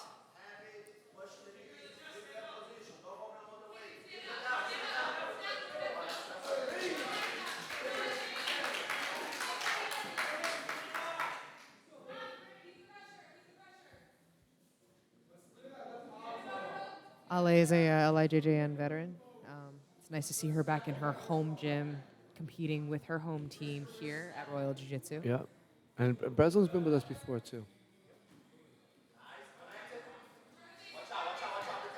Brianna just has that sick hip throw. nice. Beautiful. Nice takedown. Now she's in a much cleaner position than what happened the first time around when she got a takedown. Now she's set up. She's trying to isolate one of Ali's arms here.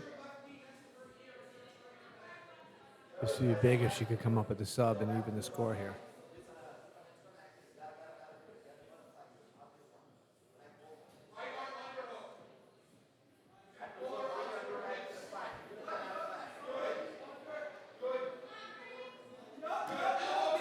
Ooh, she's gonna switch to an armbar here. Ali put that one arm across her hip very nicely to be defended. Oh, she could switch to a guillotine here.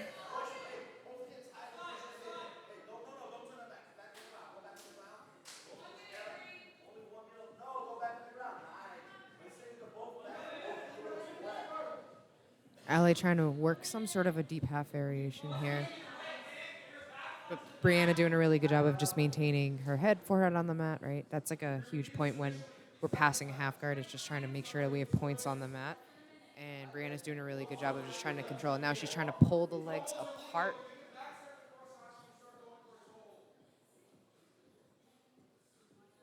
That's the one.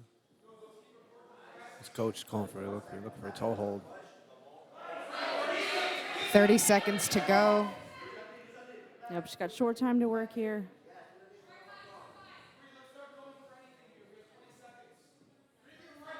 Brianna's corner calling for whatever. Yeah, she's got to go for it. They need to throw some sort of a submission Right. to even the score out. Kitchen sink in. Because if they end up in a draw, they've only got one more competitor left for their team.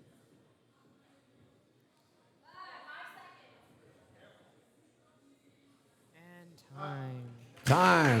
Right. Another excellent match. We appreciate you guys. All right, we got one more. We're going to take one more minute, and we'll be right back. We'll finish.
You know, it's been back and forth, even though we have Marcelo Garcia. You know, they're up by 1 point. So basically the Serra Vanguard team, it's their last competitor. You know, they need a submission to move on to at least one more round to tie it up. So we'll see.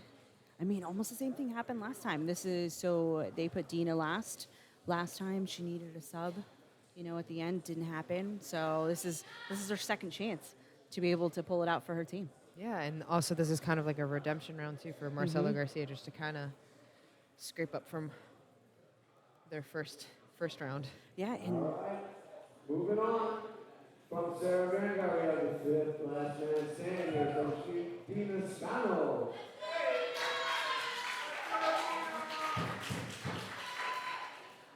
And number 4 from Serra. I'm sorry, number 5, my bad. Dina Scano from number 5 from Serra Vanguard, sorry. And from Marcelo Garcia, we've got Rachel Honeyman from number 4. Passes on to Serra. Watch. right, as you can see, there's a little bit of a size difference as well. But as we've seen today, you know, honestly, size really doesn't matter. No, not you at know, all. Not at all. That's the one thing with women's jiu-jitsu is women. No, it matters.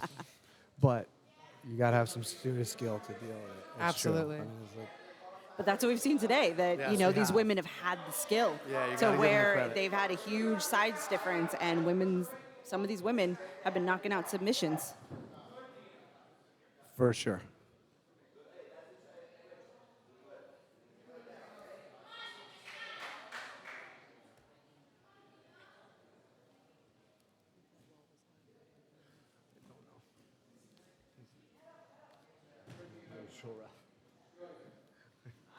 Unfortunately, the usual rep is on Team Unity. I don't wanna do that. I should have just had him do it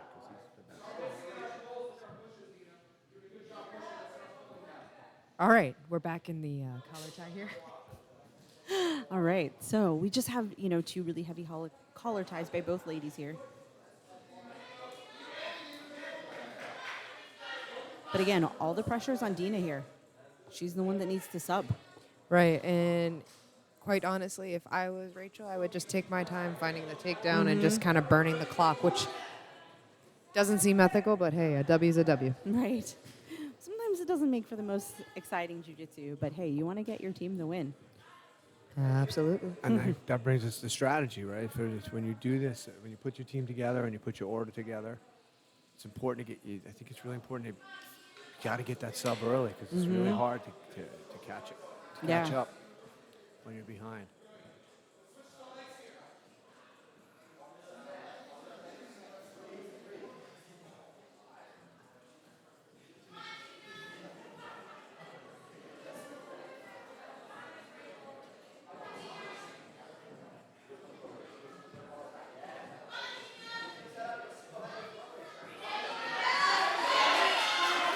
Dina with a snap down, kind of keeping that control right in a front headlock type positioning here. But Rachel has that 2-on-1 over the top hand, which is essential to prevent any type of a choke from the front headlock.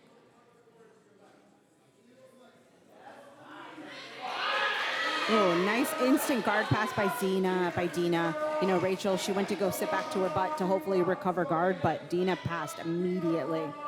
And from the previous match that we saw, Dina has incredible pressure. So it's going to be a bit of a challenge for her to kind of, a bit of a challenge for Rachel to try to regard, but she's doing well with her frames, right? She's keeping that left forearm against Dina's jaw, and she's keeping her hand hidden on the bottom to prevent any type of an arm lock situation here. Dina's doing a really good job of trying to isolate the top arm. Less than 3 minutes to go. Yeah, so she's trying to lock up this Kimura grip. She's getting, she's got it locked up. But Rachel's doing this, she's got to end up back on her back.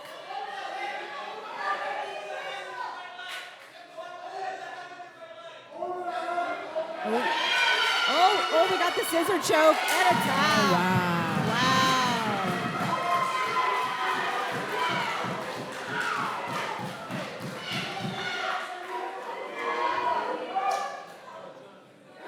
In comes Ina Olivio.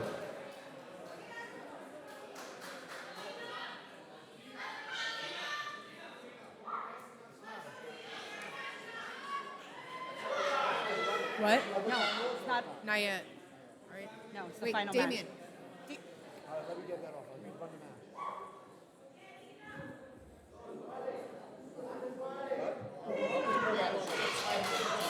But you can, All right, you can let's use go. it.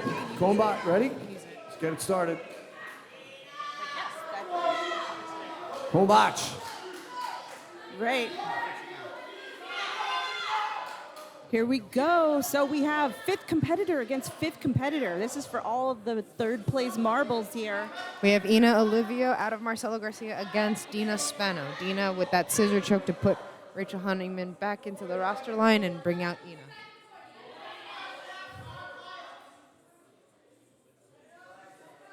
Heavy collar ties on both competitors. Ina had some very fun takedowns in the beginning of her first match, so I would like to see that again. But again, it's all about strategy, right? Strategizing how are we going to take down the other opponent while we're down by a point, while we're tied, right? To prevent the overtime. Yeah.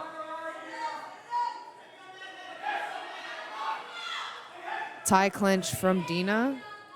Ina trying to respond.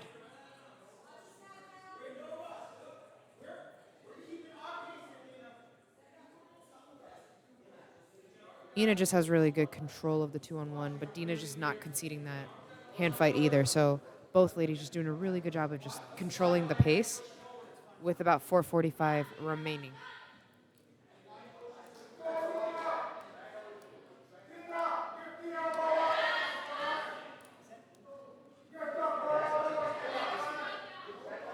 Ooh. All right, sorry about that. We had a little bit of a technical issue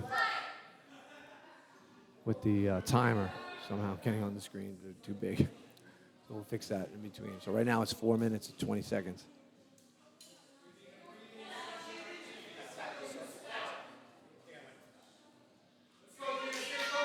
This is an interesting strategy on Ina's part, right? Like trying to tire out an already tired opponent, staying on the feet, and then potentially attacking from here. Yeah, so this is Dina's, second match in a row. So we're going to see, Ina's probably just feeling her out a little bit, see maybe if you can get her a little bit more tired, then maybe she'll have a little bit more advantage when it finally goes to the round. So we got some heavy foot sweeps, if you want to call them foot sweeps. Shin kicks. A little bit of kicks in there, 1 for 1.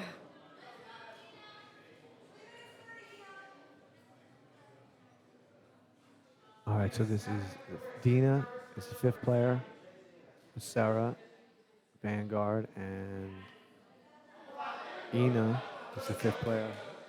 So if this ties, we go to an overtime.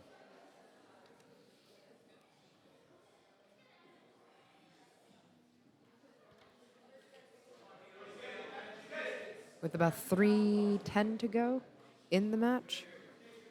All right, it's been primarily on the feet so far.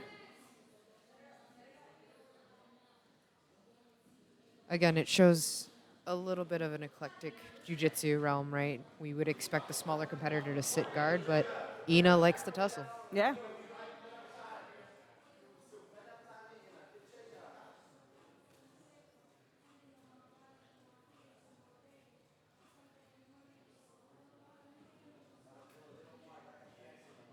Fiending for an arm drag here, Ina. Dina again with that heavy club, right? Both coaches encouraging, hey, let's move, let's transition, let's switch here.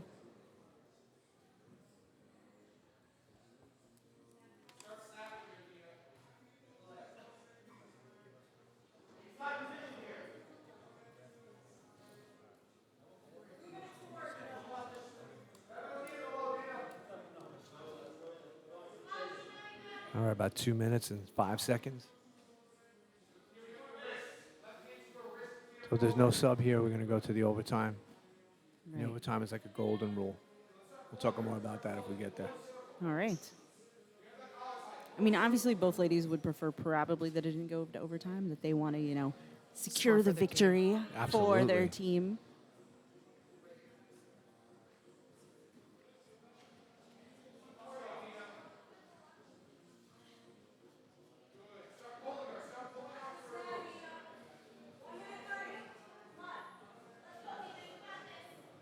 minute 30 left.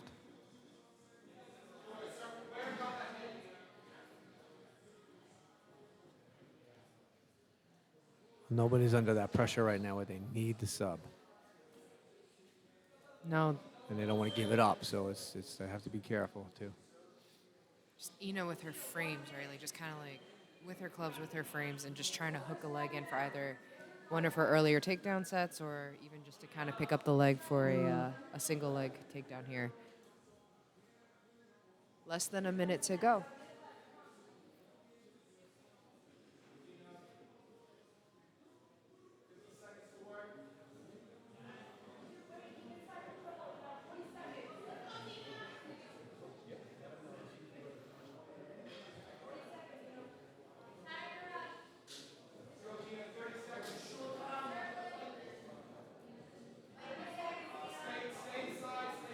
$30 seconds to go.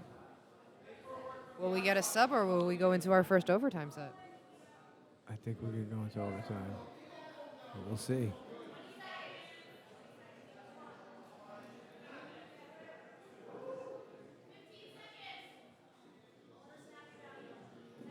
$10 seconds. 5.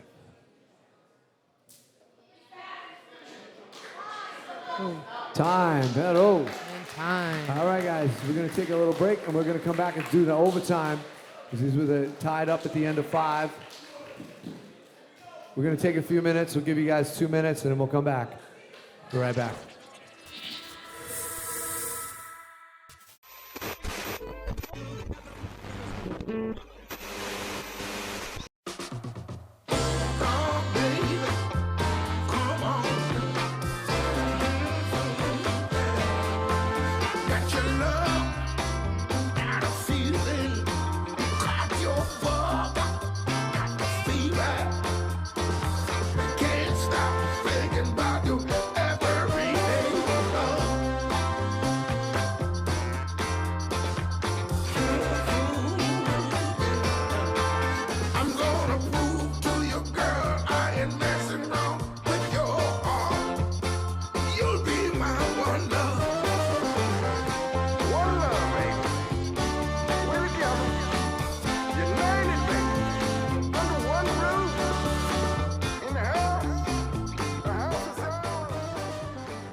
Village Cigar Headquarters is your #1 destination for cigar and tobacco needs. VCH carries all of the top cigar brands, including Cohiba, Ashton, Opus X, Padron, and Arturo Fuente. For 10 years, we have provided aficionados of every palate the best the cigar industry has to offer. Voted 6 years straight as Long Island's best cigar lounge. VCH caters to events outside of the lounge like weddings, birthdays, festivals, or even martial arts events. Come check out Village Cigar Headquarters, the standard of all cigar lounges. LIJJN is proud to be sponsored by Lifetime Chimney Supply. Our customers remain loyal because we craft the highest quality venting solutions while offering unrivaled customer service for the best buying experience. Visit us now at lifetimechimneysupply.com.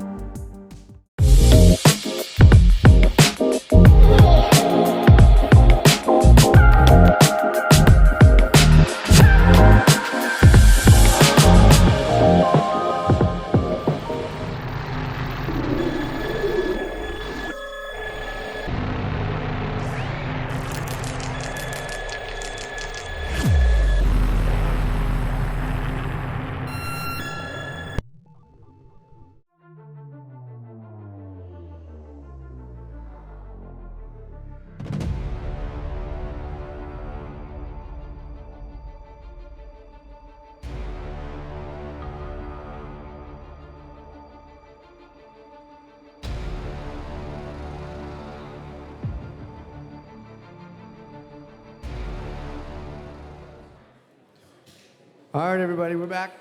Now we're going into our overtime, so just to be clear, we're going to do 2-minute rounds. Each team has their lineups. They just submitted their lineups, so 5 athletes again. The first athlete to score a point, it would be a takedown, a guard pass, a sweep, back control, mount. All those positions would result in points. The first athlete that scores a point like that gets the win for their team.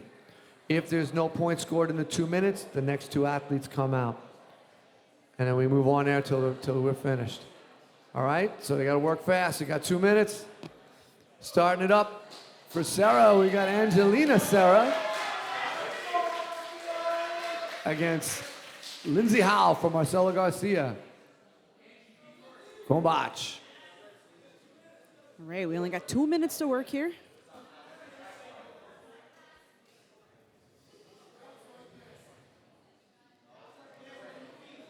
So a guard pass would do it. That's the risk. You pull guard, you don't have to deal with the takedown. But now all they can do is pass you. Yeah. About a minute 36. About a minute 30 to go. We got Angelina Serra on top. Lindsay Howe on bottom, trying to maintain her half guard here. And she's got to hold the position for 3 seconds.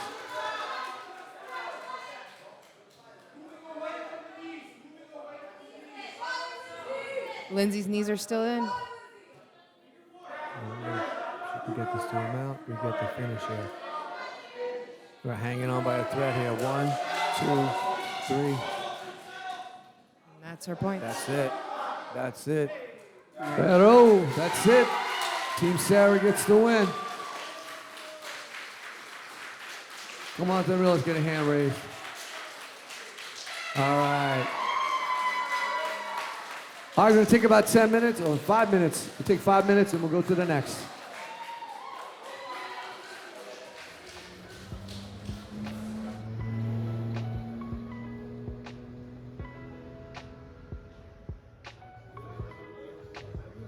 I'm very excited to be moving here to Long Island. It's a great environment, friendly environment. I'm so stoked to be moving here and open my academy. We have Marissa Santana show some cool techniques here. The house is packed. Everybody's super happy, super excited, and you know, it's such a great time.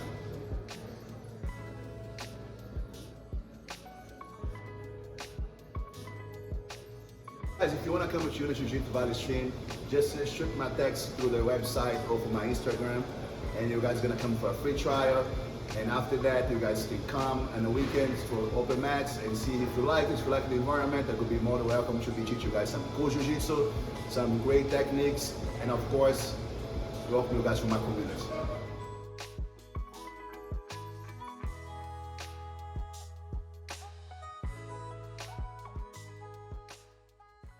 The energy here is just something special when you're a competitor on the mat.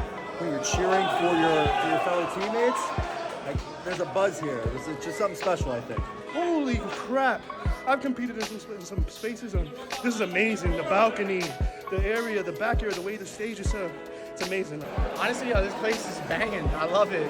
This is a spot you want to be fighting at. It has like the balconies, everything. It's dope. I loved it. It was awesome. The arena was really cool. It was nice having the second floor up there. Got to hear the screams a little louder, and it was fun.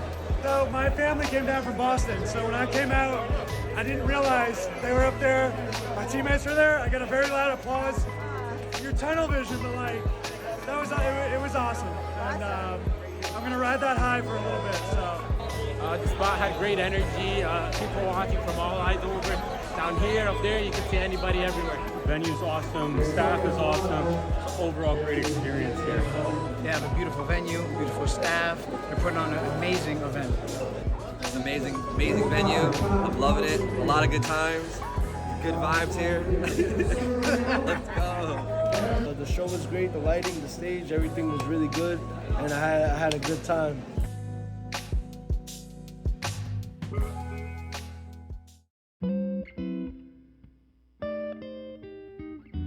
I've been training under Professor Carlos since 2019 under the Jiu Jitsu Modern flag. great brotherhood. I've met the most amazing people in my life. Jiu-Jitsu with Jiu-Jitsu Modern has changed my life in so many ways. Right now, currently, my son George, my daughter Gianna, and my wife Josephine, we all currently train on the Jiu-Jitsu Modern. I've been competing a lot. I've been to Orlando, IBJF, we did Charleston. Recently we did Vegas Worlds, we did PANS as well. Long Island Jiu-Jitsu Network is doing right now is going to create a big movement in the next probably 5 to 10 years. And without sponsorship, it's going to be a lot harder and tougher to make it happen. And that's why it means a lot to me to sponsor Jiu-Jitsu tournaments on Long Island with Long Island Jiu-Jitsu Network. So when you get a chance, come on down to Village Cigar headquarters. We're located at 185 Waverly Avenue. We're also located in Babylon Village, 212 East Main Street. Come on down, see our biggest cigar selection. We are a cigar bar sports lounge. Come down, support us so we can support you.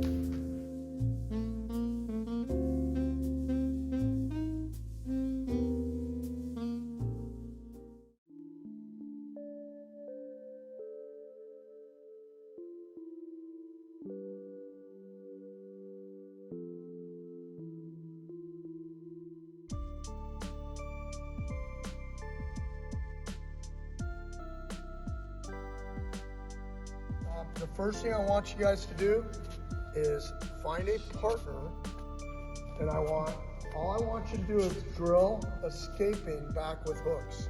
So this is back with hooks. Now, if he gets my elbow, the victory is get your elbow back. Here is, if I can hold this, I'll hold it. If not, I don't even care. I'm just controlling her leg so she can't get it back into the game. My right leg, I come over, and now I'm gonna staple. And as I come over, I'm just gonna come in, and now I have both legs on the inside.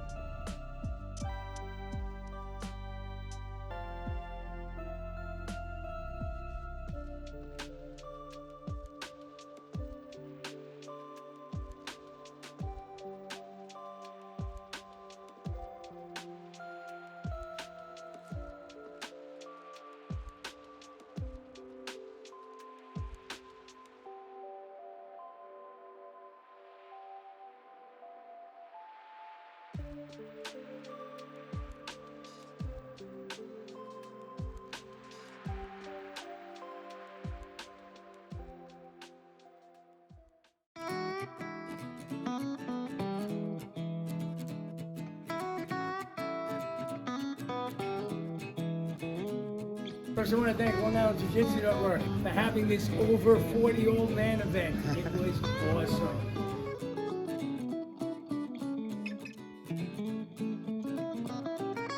No broken bones, we're still alive, we're still breathing. We didn't have to rush any of us to the hospital. We did bring in a few oxygen tanks, but it's worth it. All right, Leanne, what'd you think about the over 40 open mat here at Lockdown today? It has been fantastic. Lots of people, lots of ideas. It's been great. I'm loving it. All right.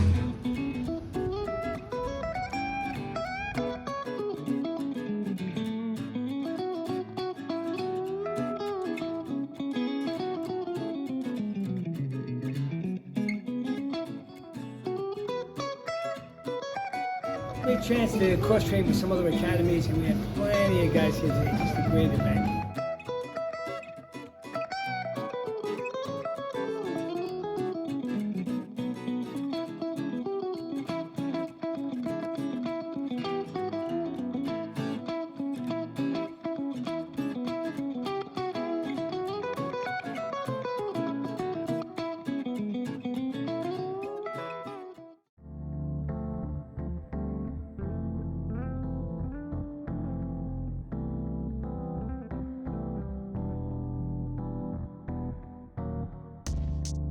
All right, let's go. We're here at the over 40 open mat with the old guys. 50, baby. We're getting there.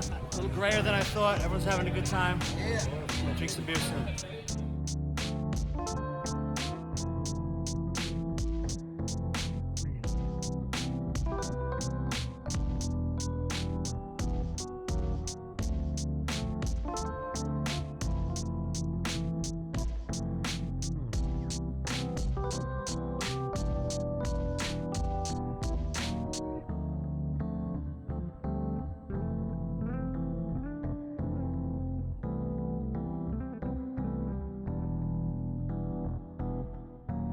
Divilos Giselle, Superplex. Matt Scully, Black Belt, Vamos MMA, Holbrook, New York.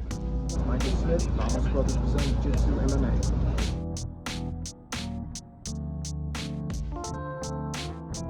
Shout out to LIJJN. This is John for the Big Black Food Truck. Thanks again for having us.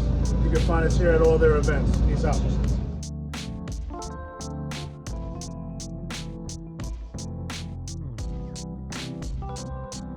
Damian Kelleher training at Essentia in Trumbull, Connecticut. Dave Albertine, I'm a blue belt. Alrighty. Hi, everybody. We're back. Lydia Bergamasco, Jill Peterson, John Passanante, LIJJN Women's Team Series. Oh, I want to do this again. We're going to do this in the gi again. Ooh. Did someone say gi? Yeah, we're going to be doing this in the gi, which I think would be really cool because the sub only in the gi you just don't see enough of. And we are next month in September, we are doing the finals of our men's series. So we did 4 nights like this, 4 men's teams on each night. And then we're taking the winner of each of those nights. And we're going to be at the Great South Bay Brewery, which is an awesome time. You got to come out. I mean, don't put this on the clock. I'm going to let everyone hear this in the room. Just so everybody knows, coming up in September, on the 22nd of September, we're doing the finals for season 1 of the LIJJN Team Series. We've done 4 nights like this with a winner on each night. And on this on September 22nd, we're going to have the 4 winners. Those will be Vanguard, Transcend, 10th Planet, and Royal Jiu Jitsu. So definitely come check that out. That's going to be at the Great South Bay Brewery. We're going to have a bunch of super fights. I definitely, listen, I'm going to be calling some of you ladies. I want to see some of these matches again. On a super fight, it'd be great. So we definitely want to see some of you guys there. We'll get that going. So yeah, please join us there at the brewery. It's a great time. Get your friends to come out. I guarantee you'll love it. All right, I think we're ready to move on. Here we go with the finals. We have, let's go. We have Team Unity. And starting it off with Team Unity, we've got Melissa Peart. Come on out, Melissa.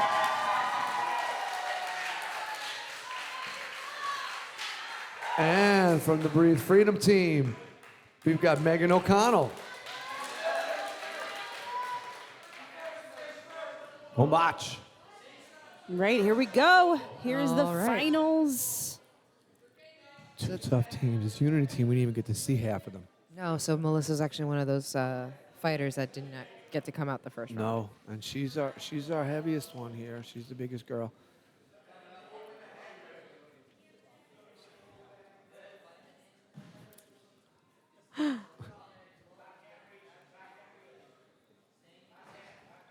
We're trying to get Melissa a super fight for a long time. It just never seemed to work out.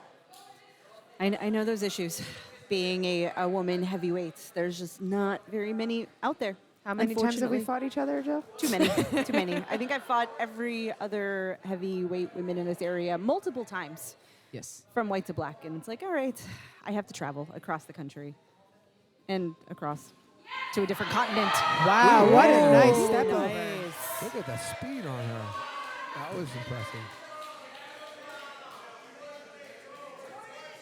Definitely something that is drilled in the practice room for sure, right? That There was no precision, hesitation. none, not at all. That was surgically precise. And Beautiful. lightning fast. Beautiful.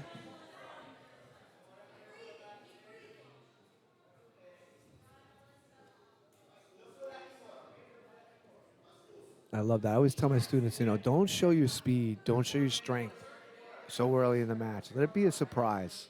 Yeah, for sure. Don't let them know right away how strong you are or how fast you are. And that was definitely one of those moments. I don't think Megan expected that kind of speed. Yeah, so Melissa's just being really heavy on top. She's pressing kind of forearm into the neck. She's looking to isolate one of Megan's arms here, looking for that Americana there. But she has to be careful of how she distributes her weight forward and backward. With the wrong bump, she could get reversed and be a different novel.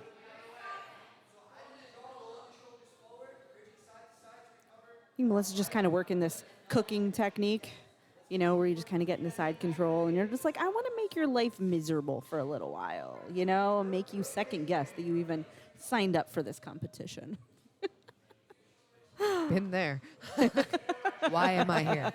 Right? You're like, man, this is how I decided to spend my Sunday. But we appreciate it. Absolutely. All the viewers appreciate it. Whoa, beautiful. Nice mount. transition to mount. Oh, switching to like an Ezekiel there.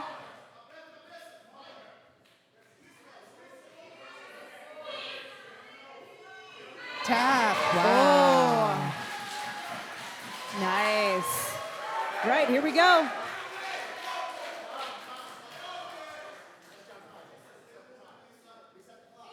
Okay, we'll let the time run. We'll get the clock right. Go ahead. Oh, it's too much. Sorry.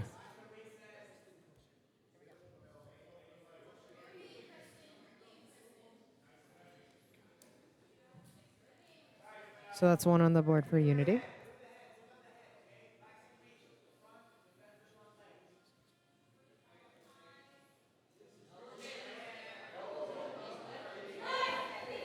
Oh, nice. Nice.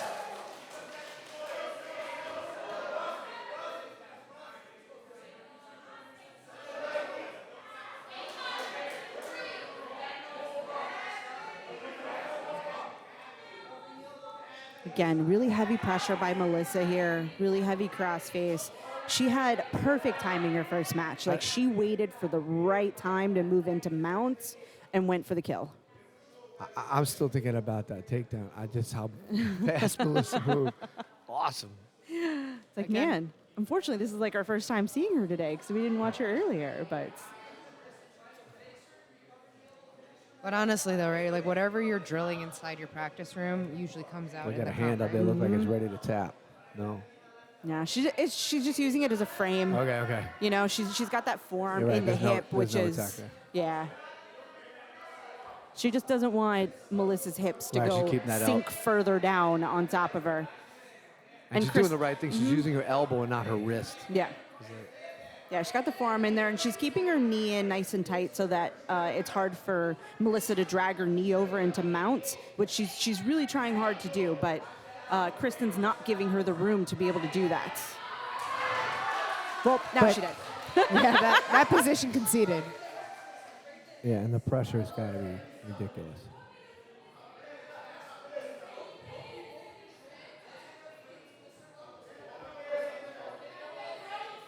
Yeah, it looks like I think we're going to see another smother here.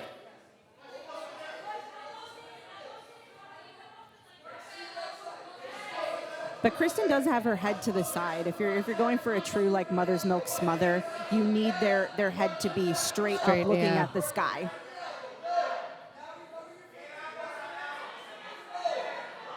See, but now she's got her arm underneath Kristen's elbow, so she's looking to isolate that arm. Try and lift it up a little bit, walk it up.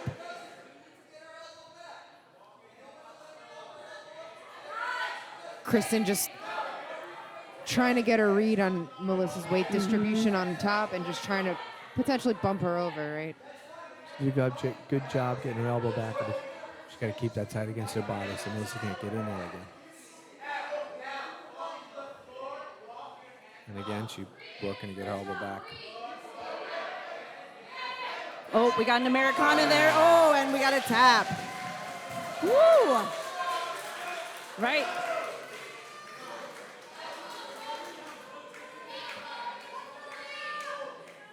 And now we've got Brooke Ryan out here. This is also Brooke's first day today, too. First time outside today. Yeah. Brooke's definitely a little bigger.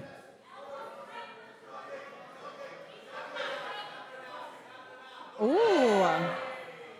We are seeing everything from Melissa. We got takedowns. We got guard pulls. Oh, she's going for the leg. I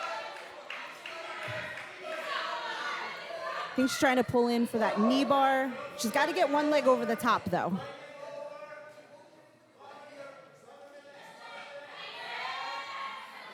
Except her knee or her hips are a little high on Brooke's knee.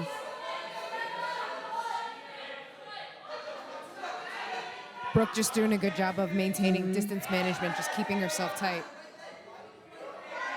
I guess she gets that leg out. And now she could be on top. This could be good for her. Ooh. Well, Brooke's about 160.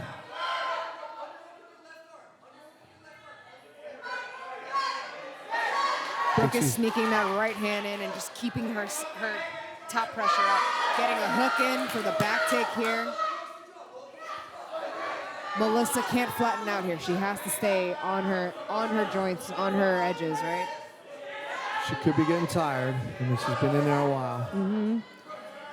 But Brooke does have 4.5 minutes to work from this position, so it's a long time she's got here. So Melissa's completely flattened out here. Well, her team's behind, so it would be big for her to get this submission.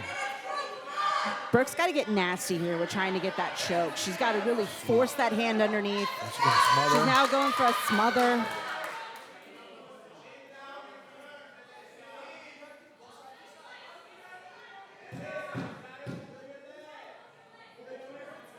Brooke's just driving her hips into Melissa's lower back. Melissa's really trying to get her edge back, but Brooke got that. She got it well to get into the neck.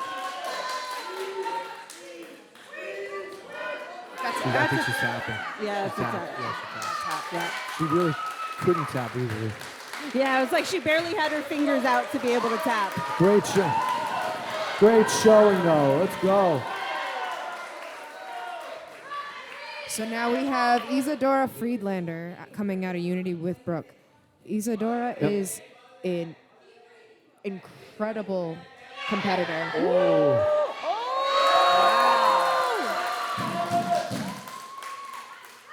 As Brooke reverses the takedown.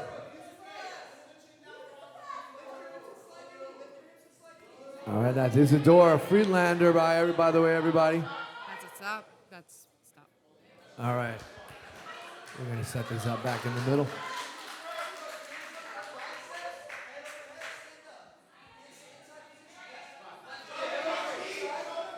Oh, that was an exciting start. Right. That was furious right from the beginning. Love it. The intensity is really good. Look at Star over on the side. As if she didn't get enough action already. Bounces. Getting herself all warmed up.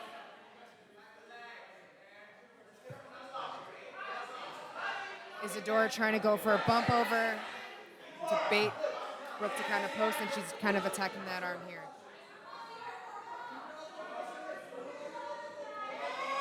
Oh, it's like she's about to hit that flower sweep right into mount. Beautiful.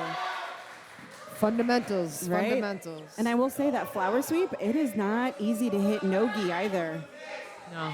No, because it's hard to have that hold on that hand, on the wrist. Oh.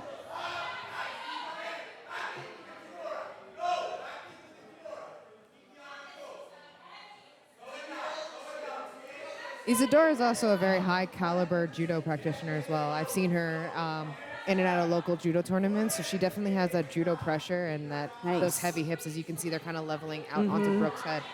But Brooke's doing a really good job of bridging and just trying to get herself into a better position here. Isadora really trying hard to get that gift rep. Brooke just fighting for it.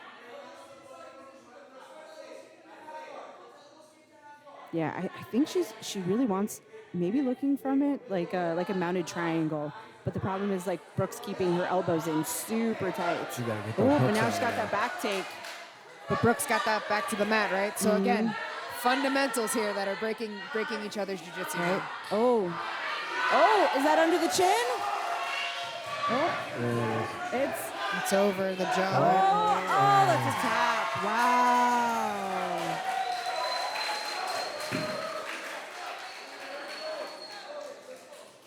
Let's go. And here we go. We got Megan O'Connell out there. No, that is. Oh, sorry, that'd be Rachel Murphy.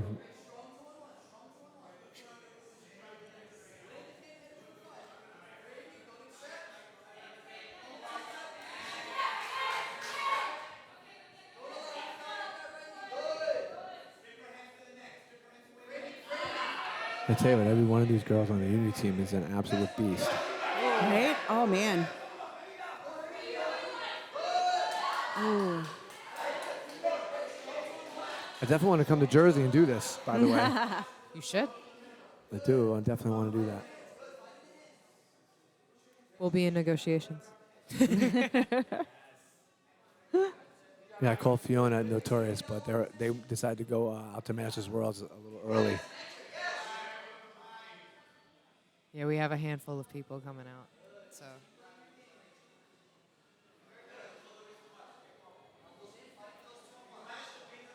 Rachel just keeping her feet close to her hips to try to keep her guard, trying to keep square with Isadora, but Isadora is just...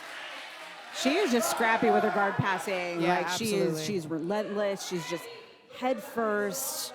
One way then the other until she gets it, right? Right. Like she just made beautiful corrections. You know, as she went one direction, she would place her head down and just switch to the opposite direction, a little bit of misdirection, and she was able to get the pass. Now she's really heavy in this north-south position. Again, trying to isolate one of Rachel's arms.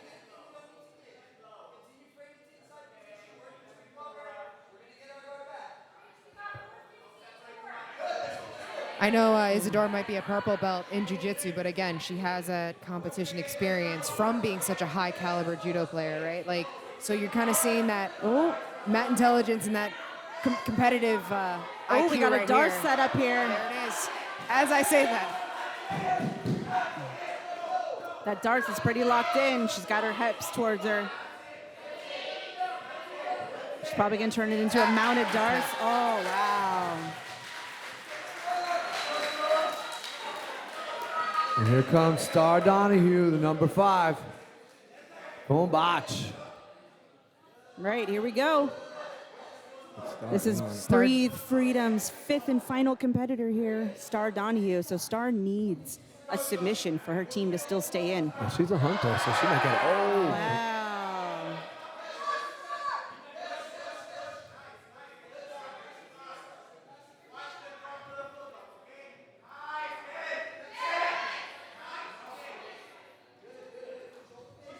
And from what we've seen, both of these ladies are absolute killers. Woo! I think Another this. Dar. I think all 20 of them are. Phew.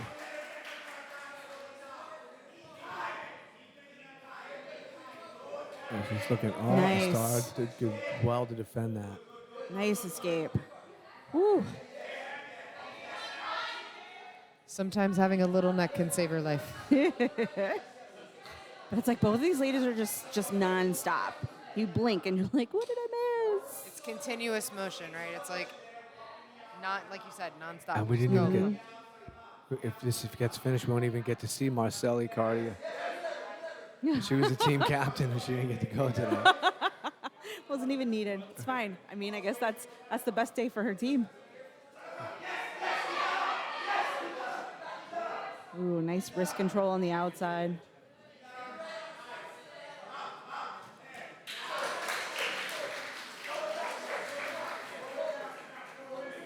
Oh, she's got the arm locked up. We got an arm bar.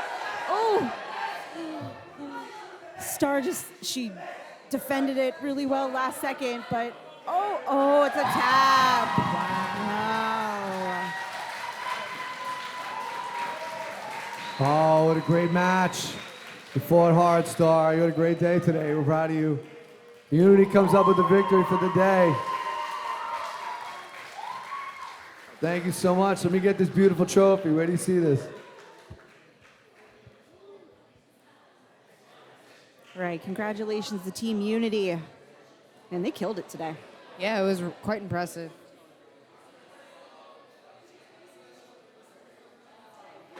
Right, here we go. We got the presentation of the trophy here.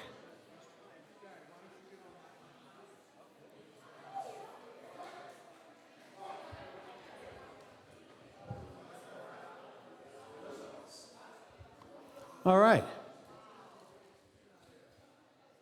Ladies and gentlemen, Professor Passanante is going to hand out the trophy for our first ever Women Team Series event. Round of applause for everybody. But again, we crown our champions, Team Unity.